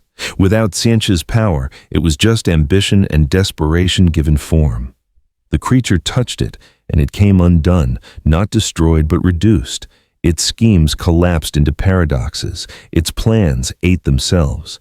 It became a feedback loop of meaning, devouring meaning, until nothing remained. The Slaaneshi prince did not attack. It stood perfect and terrible and simply was. Its strategy was simpler than the others. It did not need to defeat the creature. It only needed to corrupt it. Everything could be corrupted. Everything had a desire, a need, a weakness. It reached out with senses beyond sense, probing for the creature's vulnerabilities, and found nothing. No hunger, no pride, no fear, no desire, not even the simple animal need for survival. The creature persisted, but it did not cling to existence. It simply was and would be until it was not. The prince tried harder. It offered pleasures beyond imagination, experiences that would drive gods mad with want. Sensation refined to its absolute pinnacle. Everything the creature could ever desire, if only it would accept. The creature looked at the prince, and the prince, for the first time in its existence, felt something like pity directed at it. Not from the creature was incapable of emotion, but reflected back from itself, seeing its own emptiness, in contrast to something that was empty by nature rather than by excess. The prince stepped forward, reached out, touched the creature's face, a gesture almost tender, and dissolved, not violently, almost peacefully, like waking from a dream that had gone on too long. The prince's form unraveled into streams of essence that faded into the warp. Its last thought was something like relief. The creature stood alone in the pocket of calm it had created. Around it, the warp churned but did not approach. The demons watched from a distance but did not attack. Word was spreading through the immaterial realm. There was something here that could not be fought, corrupted, or bargained with. Something that was anathema to chaos itself. The four gods turned their attention to the anomaly. Horn from his brass throne, Nurgle from his garden, Tzench from his crystal labyrinth, Slaanesh from the palace of pleasure. 4 different perspectives, 4 different understandings, but all reached the same conclusion. This thing could not be allowed to persist, not because it threatened them directly, they were gods immortal as long as emotion existed, but because it represented something they could not tolerate an end to change, to decay, to scheming, to sensation. It was stasis, finality, the permanent silence after the last scream. They acted in concert, for once united. The warp itself convulsed, reality and unreality blurred. The four gods poured their power into the space around the creature, not attacking it directly but trying to erase the space it occupied. If they could not destroy it, they would cast it out, hurl it back into the material universe where it could be someone else's problem. The creature felt the pressure, immense, beyond anything it had encountered. The combined will of four gods, each one sustained by the emotions of every sentient being in the galaxy. They were pushing not against its body, but against its existence. For the first time since Mars, the creature was moved against its will. Space twisted. The pocket of calm collapsed. The creature found itself falling. Not down direction meant nothing here but away. Being expelled, cast out. It did not resist. There was nothing to resist. The warp was rejecting it as the immune system rejects a pathogen. And like a pathogen, it had already left its mark. The pocket of calm it had created did not disappear when it left. The space remained. A dead zone in the warp, a place where the psychic ocean could not flow. It was small, barely a kilometer across, but it was permanent, a scar. A reminder that even the warp could be made to bleed. The creature tumbled through veils of reality, through the boundary between material and immaterial, and emerged into real space. Into silence, into the void between stars where physics still held dominion. It hung in vacuum, motionless, processing what it had learned. The warp was emotion given form. It could be denied but not destroyed because emotion could not be destroyed while thinking beings existed. But it could be wounded, could be made to recoil, could be shown that even infinite change must eventually still. The creature had not conquered chaos, but it had taught chaos something it had never learned before. Even gods could feel absence. Stellar cartography observed through methods beyond mortal understanding suggested a nearby craft world. Eldari, the Eldar who had nearly destroyed themselves creating the wound the creature had just visited. They would know things, would have insights, would have beauty. The creature did not understand beauty, but it recognized that the Eldar did desperately in the face of the horror they had unleashed. They clung to it like a drowning man clings to driftwood. Gravitational currents began to pull the creature in that direction. Behind it, at the edge of the Eye of Terror, the Chaos war fleets sat motionless. Aboard them, every demon, every sorcerer, every cultist stood silent. They had felt it the moment when their gods had been forced to retreat. The moment when chaos itself had encountered something it could not chaos. The Black Crusade, that grand assault on reality, that endless war against order, had ended. Not in defeat, not in victory, but in the recognition that some things could not be conquered because they were already the conclusion. The ships began to disperse, drifting back into the eye, back to their eternal games and wars. But none would forget. In the annals of chaos, this moment would be recorded, the day the warp learned to fear silence. The creature drifted toward the craft world, leaving behind a realm that would never be quite the same.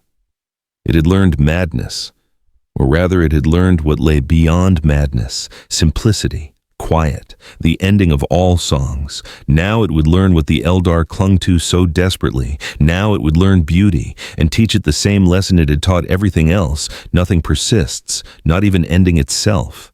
Millions of years ago, the Eldari ruled the stars. They had been masters of art, science, and war. Their empire spanned 1,000,000 worlds. Their cities were poems of crystal and light. Their souls burned so brightly that reality itself bent to accommodate their will. Then they created a god, not intentionally, not through ritual or prayer, but through excess, through pleasure refined beyond meaning, through sensation pursued past sanity, through the absolute certainty that nothing mattered except experience itself. 10 millennia ago, their collective psychic death scream gave birth to She Who Thirsts, who consumed 90% of their species in a single eternal instant. The survivors fled into the webway, into craft worlds, into the desperate hope that they could preserve anything of what they had been. They took new names and smaller hopes, and they sang. Craft world. Biel Tan drifted through the void between stars, a crescent moon of wraithbone and sorrow. It was beautiful. Every surface was worked into patterns of sublime complexity. Gardens grew in impossible spirals. Towers of psychic crystal caught starlight and refracted it into colors that had no names in human languages. The infinity circuit hummed beneath it all, a vast neural network where the souls of the dead resided, still conscious, still contributing, still afraid of the moment when their spirit stones might crack and their essence be claimed by she who thirsts. The craft world was home to millions, aspect warriors who had dedicated themselves to the path of war, farseers who looked into futures that grew darker with each passing year, bone singers who shaped wraithbone with song, autarchs who commanded and strategized and tried to preserve a dying race that had already lost everything worth saving. And in the highest spire in the chamber of infinite reflection, Farseer Ilrian sat before the runestones and saw the ending approaching. She was ancient by any measure. Millennia had passed since her birth, each century adding another layer to her understanding, another weight to her soul. Her robes were woven from threads that predated the fall. Her helmet, adorned with runes of prescience, had belonged to 7 farseers before her. She carried the wisdom of ages and the burden of knowing it was not enough.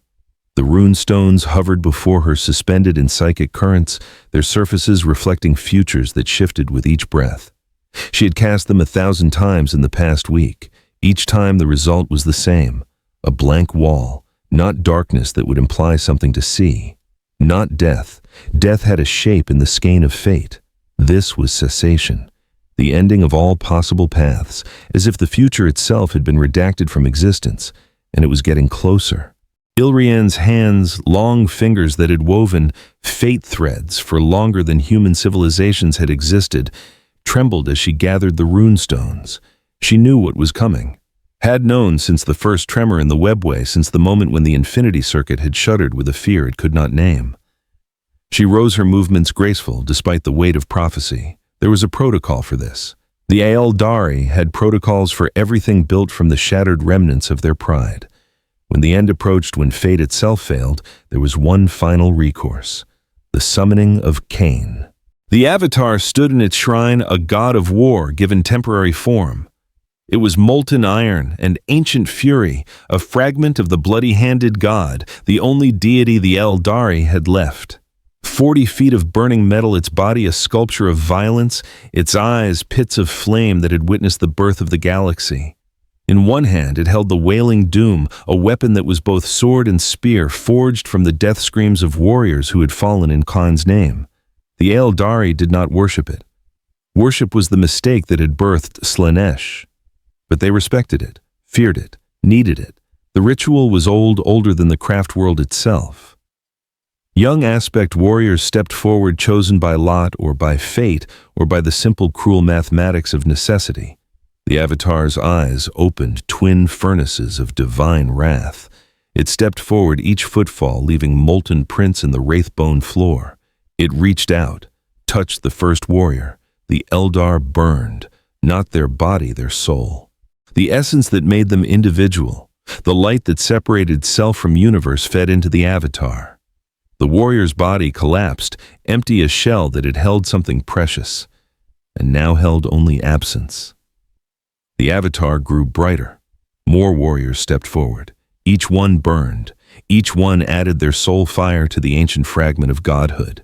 The Avatar grew taller, more defined its form, solidifying from molten suggestion into terrible certainty. When the last warrior had given themselves, the Avatar stood complete. It turned its burning gaze to Ilrian. She met those eyes, something few could do, and saw reflected there the death of everything she loved. The Avatar did not speak. It did not need to. Its purpose was singular war. And war was coming. It began to walk toward the craft world's edge, toward the great gates that led to the observation decks, toward whatever enemy approached. Ilrienne followed. Behind her, the entire population of BL-10 began to mobilize. Aspect warriors donned their armor. Dire avengers in blue and white, howling banshees in bone and crimson. Fire dragons with their fusion weapons. Dark reapers bearing death itself. Wave serpents hummed to life. Falcons and fire prisms took to the air. Wraith lords piloted by the souls of the dead marched in perfect formation. An entire civilization preparing for battle. But Ilrienne had seen in the runes in the terrible blank wall of non-future that this would not be a battle. This would be an ending. The creature arrived not as a ship, but as a trajectory. It had been falling through space for weeks, pulled by gravitational currents, guided by nothing but the mathematics of orbital mechanics. When it struck the outer fields of BL-10's psychic perimeter, the alarms did not sound. They died. The psychic network that protected the craft world, that warned of danger, that connected soul to soul, it simply stopped. Like a heart between beats. Like a breath between inhalation and exhalation. Silence. The creature landed on one of the outer platforms, a garden nexus where wraithbone trees grew in spiral patterns, where streams of liquid light flowed in channels carved by song. It stood. The Aeldari saw it through scrying pools, through psychic projection, through the simple act of looking. They saw gray flesh-bone protrusions, eyes like pits that drank light. They saw something approximately humanoid, barely 3 meters tall. They saw the ending of beauty. The avatar was the first to reach it. It didn't speak. It charged molten footfalls, igniting the wraithbone the wailing doom raised high. The blade came down in a strike that had killed demon princes, that had cleaved through carnifexes, that carried 10,000 years of divine wrath. The creature caught the blade. Its hand closed around the wailing doom flesh against screaming metal. For a moment, they stood locked, war god and anomaly. The avatar's flames burned hotter, trying to incinerate what it touched. The creature's flesh charred, then adapted bone ridges spreading across its palm to insulate against heat it had learned to resist on Mars. The creature pulled. Slowly, inexorably, it drew the avatar closer. The god fragment resisted its immense strength, finally meeting something stronger. Molten iron muscles strained. Divine fury manifested as heat that could melt ceramite. Not enough. The creature placed its free hand on the avatar's chest. For 3 seconds, nothing happened. The avatar burned its fire at maximum intensity. The Aeldari, watching through their scrying pools, held their breath, hoping, praying to a god they dared not worship, that their war god would prevail. Then the avatar began to crack. Not from force, not from heat. Its form, held together by the belief and soul fire of those who had fed it, started to lose cohesion. Fissures appeared in the molten iron. The flames dimmed. The eyes, those pits of divine fury, began to cool. The creature squeezed. The avatar shattered, not exploded, shattered, like glass, like crystal, like the fragile hope of a dying race. Fragments of cooling iron fell to the wraithbone floor, each piece still burning, but with a flame that was dying, that knew it was dying. The wailing doom clattered across the ground, silent now. Its screams ended. The Aeldari felt it through the infinity circuit, the moment when their war god died, not returned to slumber, not withdrawn, died. The psychic feedback rippled through every soul on the craft world, and they knew fear. Ilrienne stood on the observation deck, watching through ancient eyes as her people fell. The aspect warriors attacked with precision, born of millennia of training. Dire avengers fired with accuracy, measured in probability matrices. Howling banshees moved faster than human eyes could follow their power swords, singing death songs. Fire dragons unleashed fusion beams that could melt through bunker walls. The creature walked through it all. Shuriken rounds struck it, embedded themselves in flesh that closed around them. Power swords cut it, drew ichor that steamed in the recycled air. Fusion beams burned it, left charred craters that filled in with tissue learned from a dozen different deaths. Each wound taught it, each death, and there were deaths. Aspect warriors who got too close, who touched or were touched, showed it something new about how the Aeldari fought, how they moved, how their armor interfaced with their bodies. It was learning beauty, not appreciating it. The creature had no capacity for appreciation. but learning its structure, its patterns, the way the Aeldari had organized their existence around aesthetic principles, and finding it irrelevant. A Wraith Lord stepped into its path, 20 feet of wraithbone and ancient souls weapons integrated into arms that had once been merely hands. It opened fire with everything it had. Bright lances that could punch through tank armor, shuriken cannons that fired 1,000-round bursts. The creature tanked, the barrage walked forward, placed both hands on the Wraith Lord's chassis. The souls inside screamed, not in pain, they were beyond pain, but in sudden understanding. They felt it, the force that was ending them, and recognized it for what it was. Not malice, not evil, just the universe's immune response to the mistake of continued existence. The Wraith Lord came apart along its construction seams. The souls within freed from their wraithbone prison, but finding no liberation, dissipated into the infinity circuit. But the circuit was already faltering, overloaded by the psychic screams of the dying. Ilrian watched it all and knew her choice. There was one final song, one last art the Eldari possessed, the gathered consciousness of every soul on the craft world, living and dead, focused through a Farseer's will. It would burn her out, reduce her to ash, but it might stop this thing. She began to sing.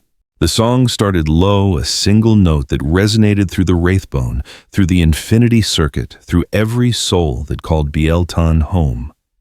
It grew. Other voices joined, aspect warriors pausing in their futile combat, civilians cowering in the inner sanctums, the souls of the dead rising from their spirit stones to add their voices to the chorus. Millions of Aeldari all singing in perfect harmony, their psychic voices weaving together into something that transcended sound. It was beautiful. It was the last beautiful thing they would ever create. The song was memory made manifest, the glory of their empire before the fall. The art they had perfected over millions of years, the love they had felt before, excess corrupted it. Every great work of their civilization, every poem, every sculpture, every perfect moment, all of it woven into a single expression of what they had been and what they were losing. The creature stopped walking. For the first time since it had arrived, it paused. The song washed over it, through it, around it. The Eldari poured everything they had into it, their history, their sorrow, their desperate hope that beauty could mean something in a universe that seemed determined to end it. The creature listened, not with ears, with whatever passed for consciousness in its evolved form.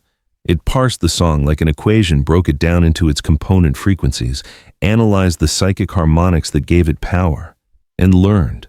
It learned that beauty was organization imposed on chaos, that art was the denial of entropy through deliberate structure, that the Eldari clung to it because it was all they had left to distinguish themselves from the void. The creature understood and found the answer insufficient. It began to walk again.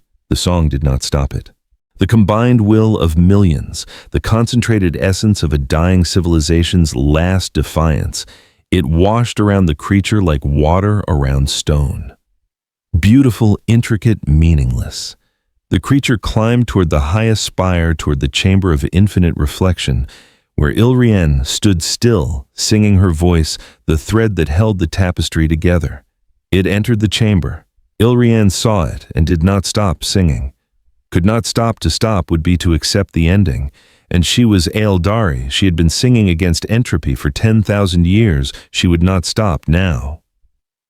The creature walked across the chamber, its footfalls silent against the wraithbone floor. It stood before Ilrian, looking down at her with eyes that held no judgment, no mercy, no recognition of beauty or sorrow or desperate courage, just ending. Ilrian sang louder, her voice cracked. She was ancient, her body frail, her soul burning itself out to sustain the song. Blood began to stream from her eyes, her ears, her mouth. Her body was tearing itself apart to fuel the final defiance. The creature reached out, placed one hand on her chest. The song stopped. Not faded, stopped, as if the universe had decided that sound no longer functioned. Ilrian felt it, the force that was ending her, and in her last moment of consciousness, she understood what the runes had shown her, the blank wall. This was not death. Death was transformation, the soul moving from one state to another. This was cessation, the end of all states, the final entropy that even the Eldari, for all their wisdom, had never truly comprehended. She had one last thought crystal clear in the moment before thinking ended. We were already dead. We just didn't know it yet. Then she was gone. The silence spread through Bieltan like frost across glass. The song had ended. The farseer was gone, and without her voice to hold it together, the collective will of the craft world began to fracture. The aspect warriors stopped fighting. Not from defeat, they did not know how to be defeated, but from the sudden absence of purpose. If beauty could not save them, if prophecy had failed, if their war god had fallen and their farseer had been silenced, what was left one by one, they laid down their weapons. The creature stood in the chamber of infinite reflection alone. Around it, the craft world began to die, not from violence, from despair. The infinity circuit, overloaded by the psychic shock of Illyrian's death, began to crack. Spirit stones shattered. Souls that had waited 10,000 years for the promise of eventual peace found only dissolution. The Wraithbone itself began to sing a low, mournful note that was not a song, but the sound of structured material forgetting how to hold its shape. The gardens withered. The towers dimmed. The crystal that had caught starlight and made it beautiful grew opaque, then cracked, then fell as powder to the decks below. The creature walked through it all, observing, learning. It learned that beauty was fragile, that meaning was a construct, that even the longest memory eventually found its end. It learned that the Eldari had built everything, their craft worlds, their infinity circuits, their desperate clinging to art and prophecy, to deny a simple truth. They were entropy in slow motion. They always had been. The creature reached the edge of the craft world, looked out at the void beyond. Behind it, Bieltan was silent. The millions who had lived there were gone, not killed, not evacuated, simply ended.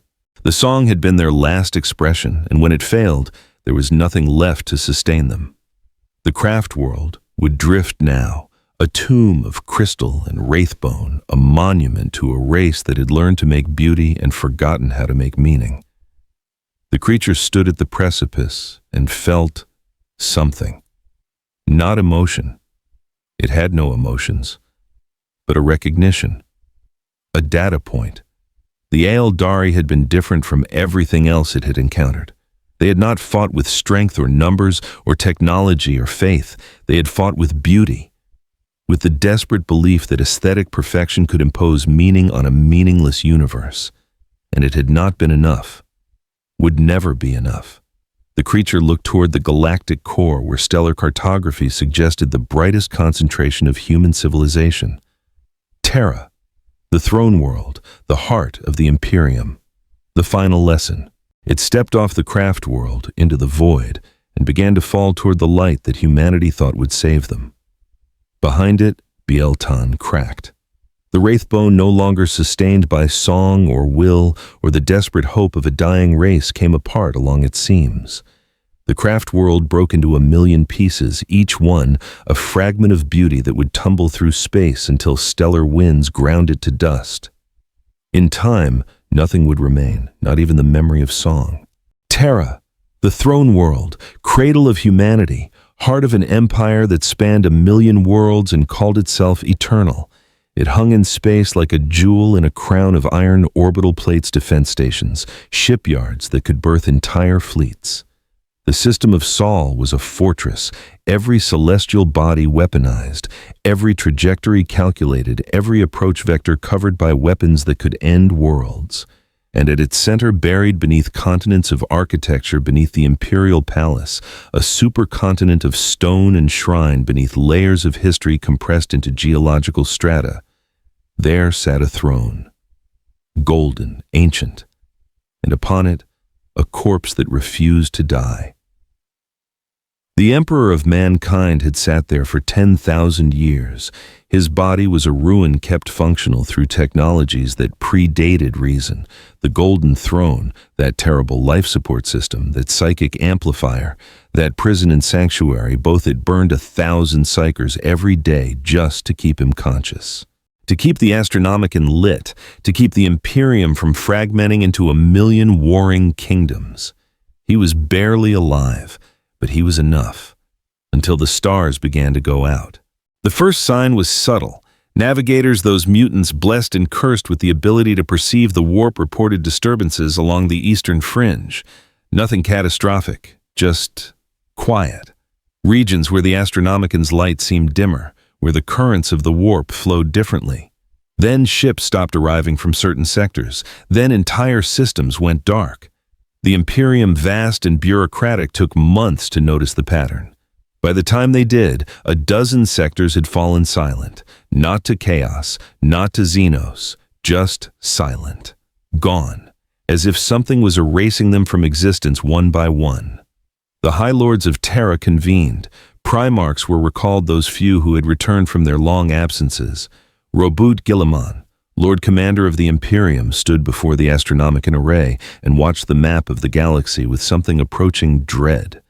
A line of darkness was spreading, star systems winking out. Not destroyed, disappearing from psychic perception entirely, and the line was heading toward Sol, toward Terra, toward the throne. Guilliman did what he did best. He prepared. He called every asset the Imperium possessed. Battle fleets from across the galaxy began to converge on Terra. Custodian Guard, the Emperor's personal guardians, mobilized in numbers not seen since the siege of Terra 10,000 years ago. Grey Knights, the demon hunters, arrived from Titan. Entire chapters of Astartes answered the summons. The defenses of Terra, already formidable, were reinforced to a degree that defied comprehension. Orbital platforms bristled with Nova cannons. Void shields layered upon void shields created barriers that could withstand the fury of suns. Psychic wards, blessed by the Ecclesiarchy, sanctified by the Adeptus Ministorum, empowered by 1,000 choirs of astropaths, all focused on one purpose. Nothing would reach the throne. Nothing could be allowed to reach the throne. Because if the Emperor fell, if the Astronomicon died, the Imperium would fragment in days. Worlds would be isolated. The warp would become unnavigable. Humanity's million-world empire would collapse into 1 billion isolated kingdoms, easy prey for Xenos, for chaos, for extinction. They waited. And the darkness came closer. It arrived not as an invasion, but as a presence. The outer detection grids registered at first a mass falling through space at impossible velocity. Not a ship, not a fleet, just an object, gray and small, moving with the inevitability of a meteor. Outer intercept belts lit first Luna and Phobos batteries ring stations with safetied yields firing along pre-sanctified corridors. Lance batteries that could vaporize battleships fired in coordinated salvos. Nova temper fire walked the void. Cyclonic torpedoes created fusion blooms visible from Terra's surface. The combined firepower was enough to sterilize a solar system. The object fell through it all. Sensors confirmed impact after impact. Energy readings showed successful strikes, but the object did not slow, did not veer, did not vaporize. It simply continued its descent, absorbing punishment that should have annihilated it 1,000 times over. It entered Terra's atmosphere. The descent burned through pre-cleared fire corridors. Sky turned to ion fire. The object's passage created a column of superheated air visible from horizon to horizon. Anti-aircraft batteries tracked it, fired, hit, and achieved nothing. It fell like a stone trailing flame, an ionized atmosphere heading directly for the Imperial Palace. It struck in the Himalaya in the outer precincts of the palace itself. The impact crater was 3 kilometers wide. The shockwave shattered windows and spires 50 kilometers distant. Seismic sensors registered the equivalent of a strategic nuclear detonation. When the dust cleared, something stood at the center. Gray flesh, bone protrusions, eyes like pits that drank light, 3 meters tall, the ending of all things given form. The Custodian Guard were the first to engage. They were the Emperor's own, each one a work of art in human form, genetically perfected beyond even the Astartes. Their guardian spears crackled with disruptive energy. Their auramite armor rarely knew defeat in 10,000 years of constant war. They came in lancing spearheads, golden geometry against the crater's gray center. The creature stood and waited. The first custodian to reach it drove his spear toward the creature's chest with strength that could punch through tank armor. The blade struck true, penetrated, and the creature caught the shaft. It pulled. The custodian, for all his enhanced strength, could not resist. He was dragged forward. The creature placed its free hand on his breastplate. The auramite began to separate, not break separate. The molecular bonds that held the armor together, forged in processes that had been perfected over 10 millennia, simply forgot their purpose. The armor came apart in segments. Beneath the custodian's enhanced body met the same fate: skin, muscle, bone, all separating along their biological seams. He came apart in perfect silence. The other custodians attacked in waves, spearhead after spearhead, each one a masterwork of tactical perfection. Some lasted longer than others. Their skill, their speed, their perfect training extended their survival by seconds, sometimes minutes. But touch was death, and the creature only needed to touch. Within the hour, scores of custodians lay in pieces across the crater, their golden armor scattered like fallen leaves. The creature began to walk toward the palace. Sentinels of Dorn imperial fists and their brother line held the killing grounds at the outer walls. Descendants of Rogel Dorn, masters of siege, warfare, and defense. They had fortified this approach for 10,000 years. They knew every firing angle, every kill zone, every choke point. Bolter fire filled the air like rain. Las cannons painted coherent light across stone and flesh. Melta weapons unleashed fusion heat. The creature walked through the barrage. Bolts struck it, exploded, tore chunks from its body. The creature regenerated flesh, knitting with patterns learned from a dozen different deaths. Lascanon hits burned through it, leaving charred wounds that closed even as they cooled. Meltifire reduced portions of it to ash that reformed denser, harder. It reached the wall, placed both hands against the adamantium-reinforced ceramite. The wall, which had stood for 10,000 years, which had weathered sieges and bombardments, which had been blessed by the Emperor himself, began to crack. Not from force, from cessation. The bonds holding the massive blocks together simply ended. The wall came apart, each piece intact, but no longer connected to anything else. A breach opened not through destruction, but through the removal of cohesion. The creature walked through. The imperial fists charged into melee.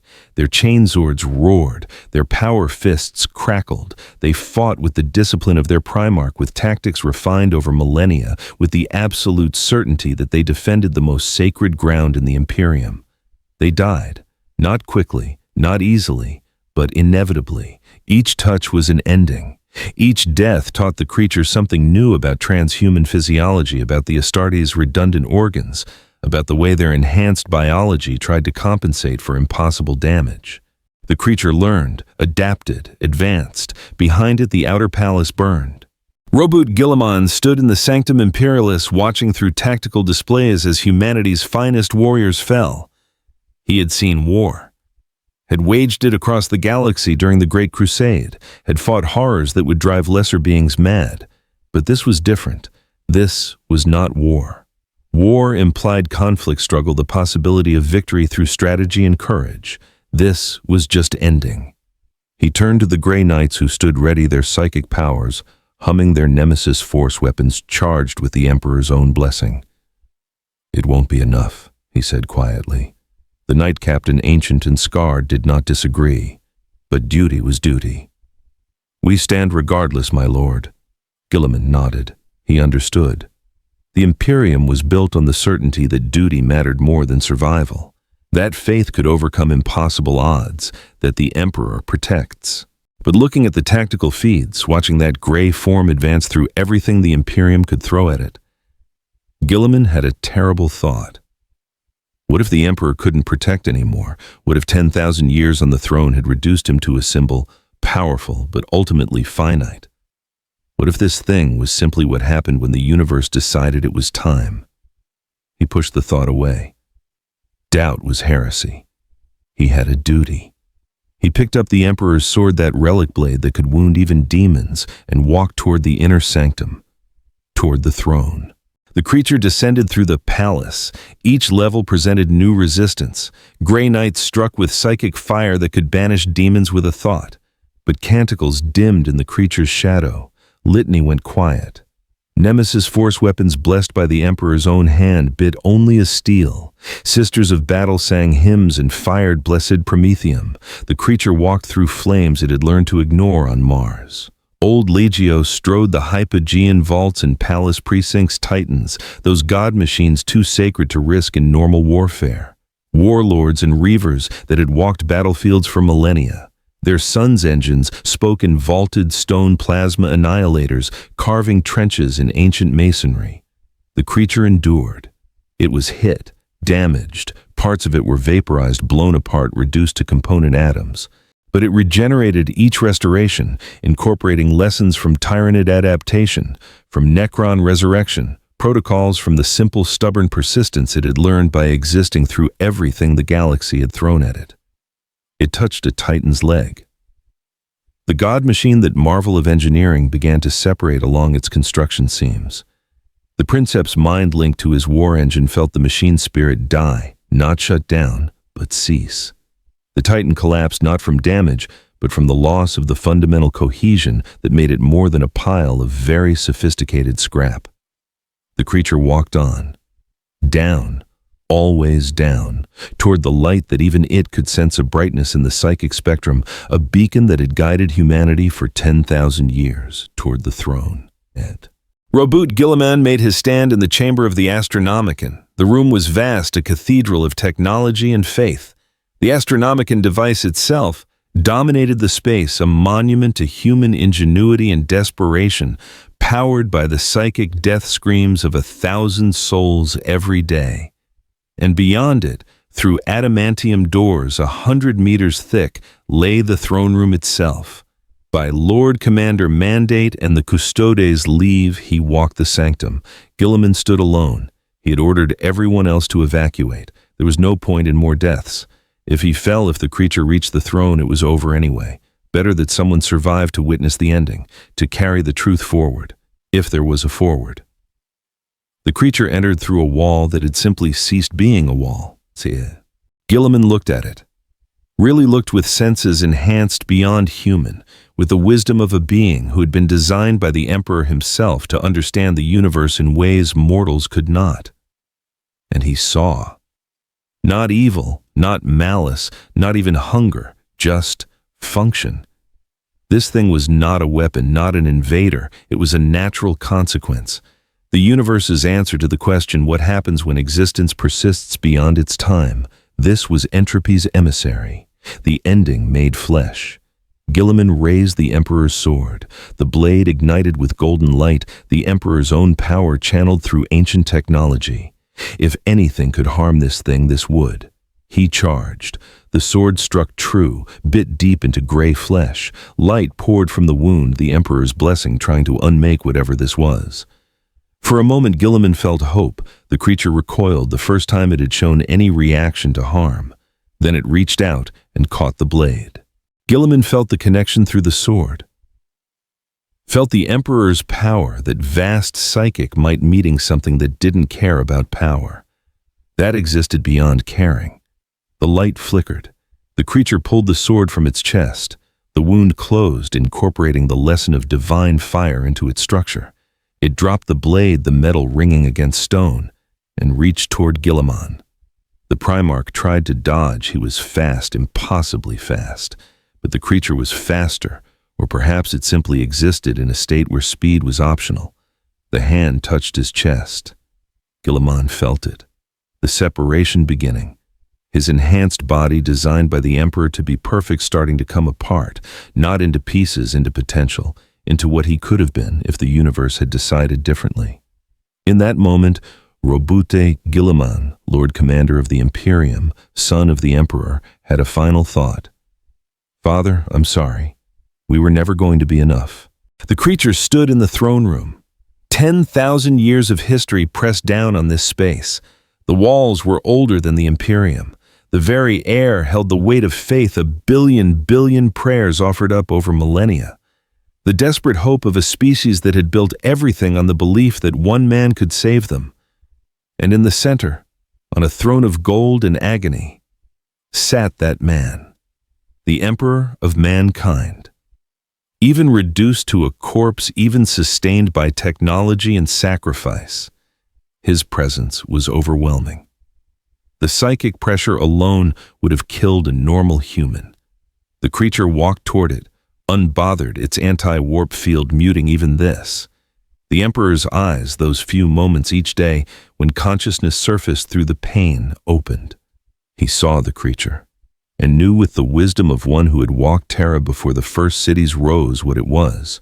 Not a demon, not a Xenos weapon, not even a natural phenomenon in the sense that physics understood nature. This was the heat death, the final entropy, the end state that all things move toward given temporary form. He had fought for 30,000 years to prevent this, had built an empire, had sacrificed his sons, had condemned himself to an eternity of agony on this throne, all to hold back the darkness, to give humanity time to evolve to become something that could persist past the universe's ending. And here it stood, proof that even gods cannot hold back the tide forever. The Emperor gathered his strength, psychic might that could shatter planets, that had shaped the course of human history. The Astronomicon burned brighter, the throne's mechanism straining as he pulled more power than the system was designed to channel. He struck.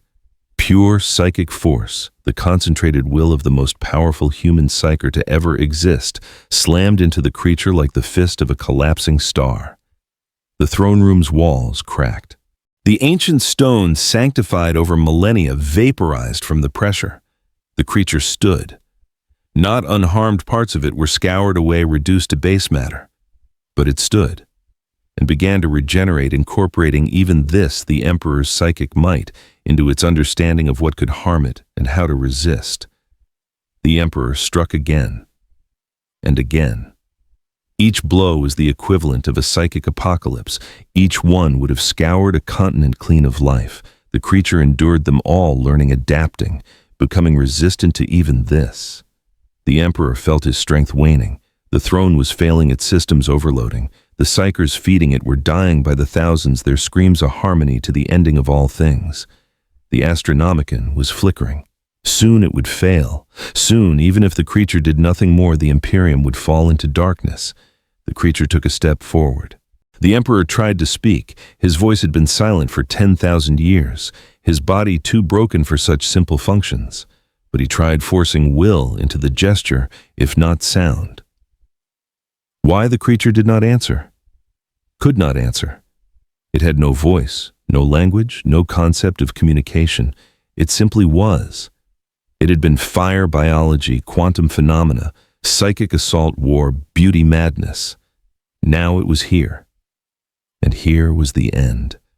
The creature placed one hand on the golden throne. The throne began to fail. Not from destruction, from cessation.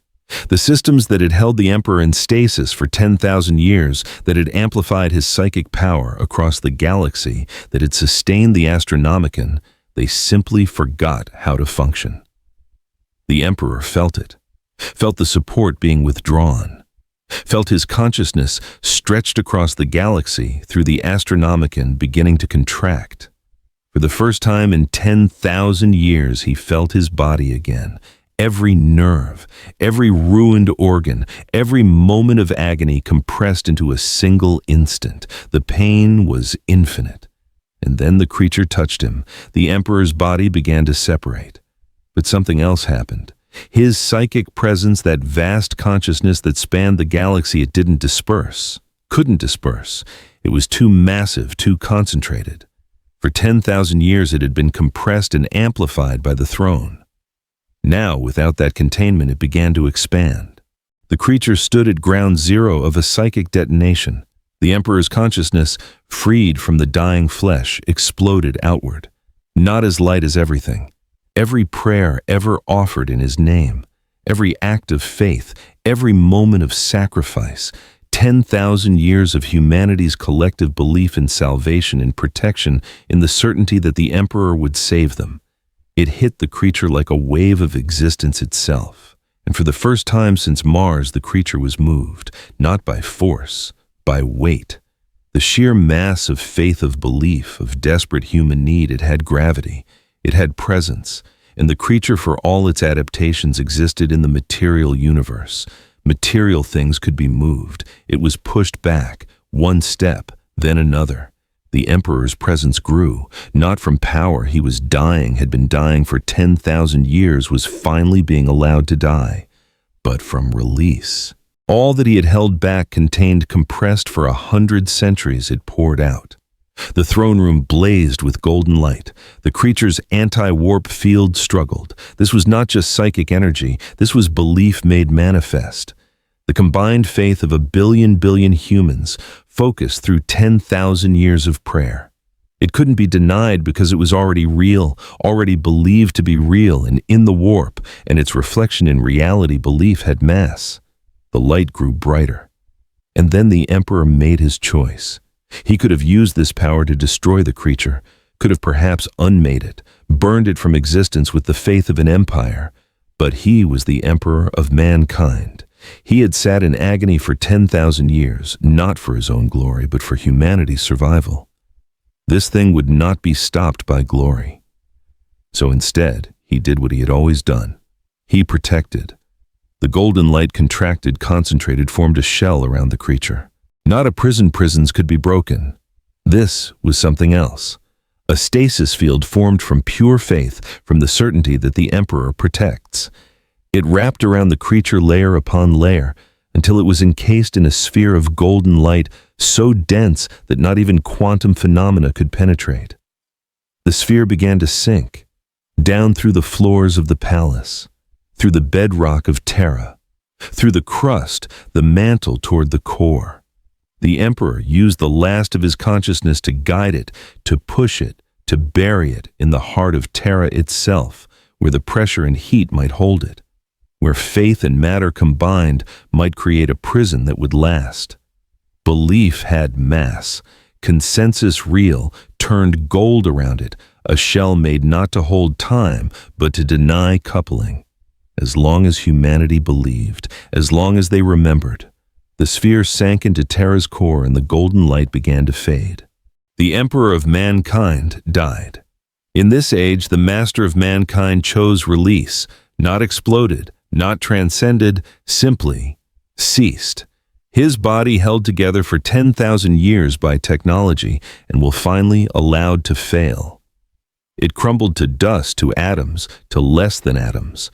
The consciousness that had guided humanity, that had been the Astronomican's light, dispersed into the warp, not as a god, but as an echo, a memory of what had been. The throne room fell silent. The golden throne sat empty, its mechanisms dead, its purpose fulfilled and exhausted. Above the Astronomican went dark. For the first time in 10,000 years, the galaxy lost its guiding light. Terra burned with mourning. Not from fire, but from the psychic scream of 1 trillion souls realizing their god was gone. The imperial palace shook. The walls that had stood for 30,000 years began to crack. Not from attack, but from the weight of grief made manifest. In the Sanctum Imperialis, the High Lords fell to their knees. On ships across the galaxy, navigators screamed as the warp became unreadable, the currents they had relied on for 10,000 years, suddenly chaos. In 1,000,000 churches on 1,000,000 worlds, priests tried to explain why their prayers were not answered, why the light had gone out, why the Emperor had abandoned them. But a few, the wisest, the most faithful, the ones who had truly understood, they knew. The Emperor had not abandoned them. He had done what he always did. He had given them time. The sphere in Terra's core held. The creature was contained, not destroyed. Nothing could destroy it. But held bound by faith, by the belief of an empire that their God had protected them one final time. As long as humanity remembered, as long as they believed, as long as they did not despair and let that faith falter, the creature would remain, buried, waiting. 1,000 years passed. The Imperium fragmented as was inevitable without the Astronomican. Worlds were isolated, fleets were stranded, but humanity persisted as it always had. New federations formed, new empires rose. Some remembered Terra, some did not, but the faithful still prayed. And in the heart of Terra, the sphere of golden light still held. The creature within did not struggle, did not try to escape. It simply waited as it had always waited, patient as entropy, inevitable as heat death. It had learned everything the galaxy could teach it: fire, biology, quantum persistence, war, beauty, madness, faith. One lesson remained, and it would come eventually. All prisons fail, all faiths falter, all endings complete themselves. The creature could wait. It had time. All the time in the universe, until the last prayer was forgotten, until the last believer died, until Terra's core cooled and the sphere cracked and the ending could walk again. Then it would finish what it had started. But for now, in the silent heart of a dying world, wrapped in the fading faith of a fracturing empire, the creature waited. The end had been delayed, not prevented, never prevented, just postponed. Until the universe was ready, until the last light went out, and in the darkness, finally perfectly silence.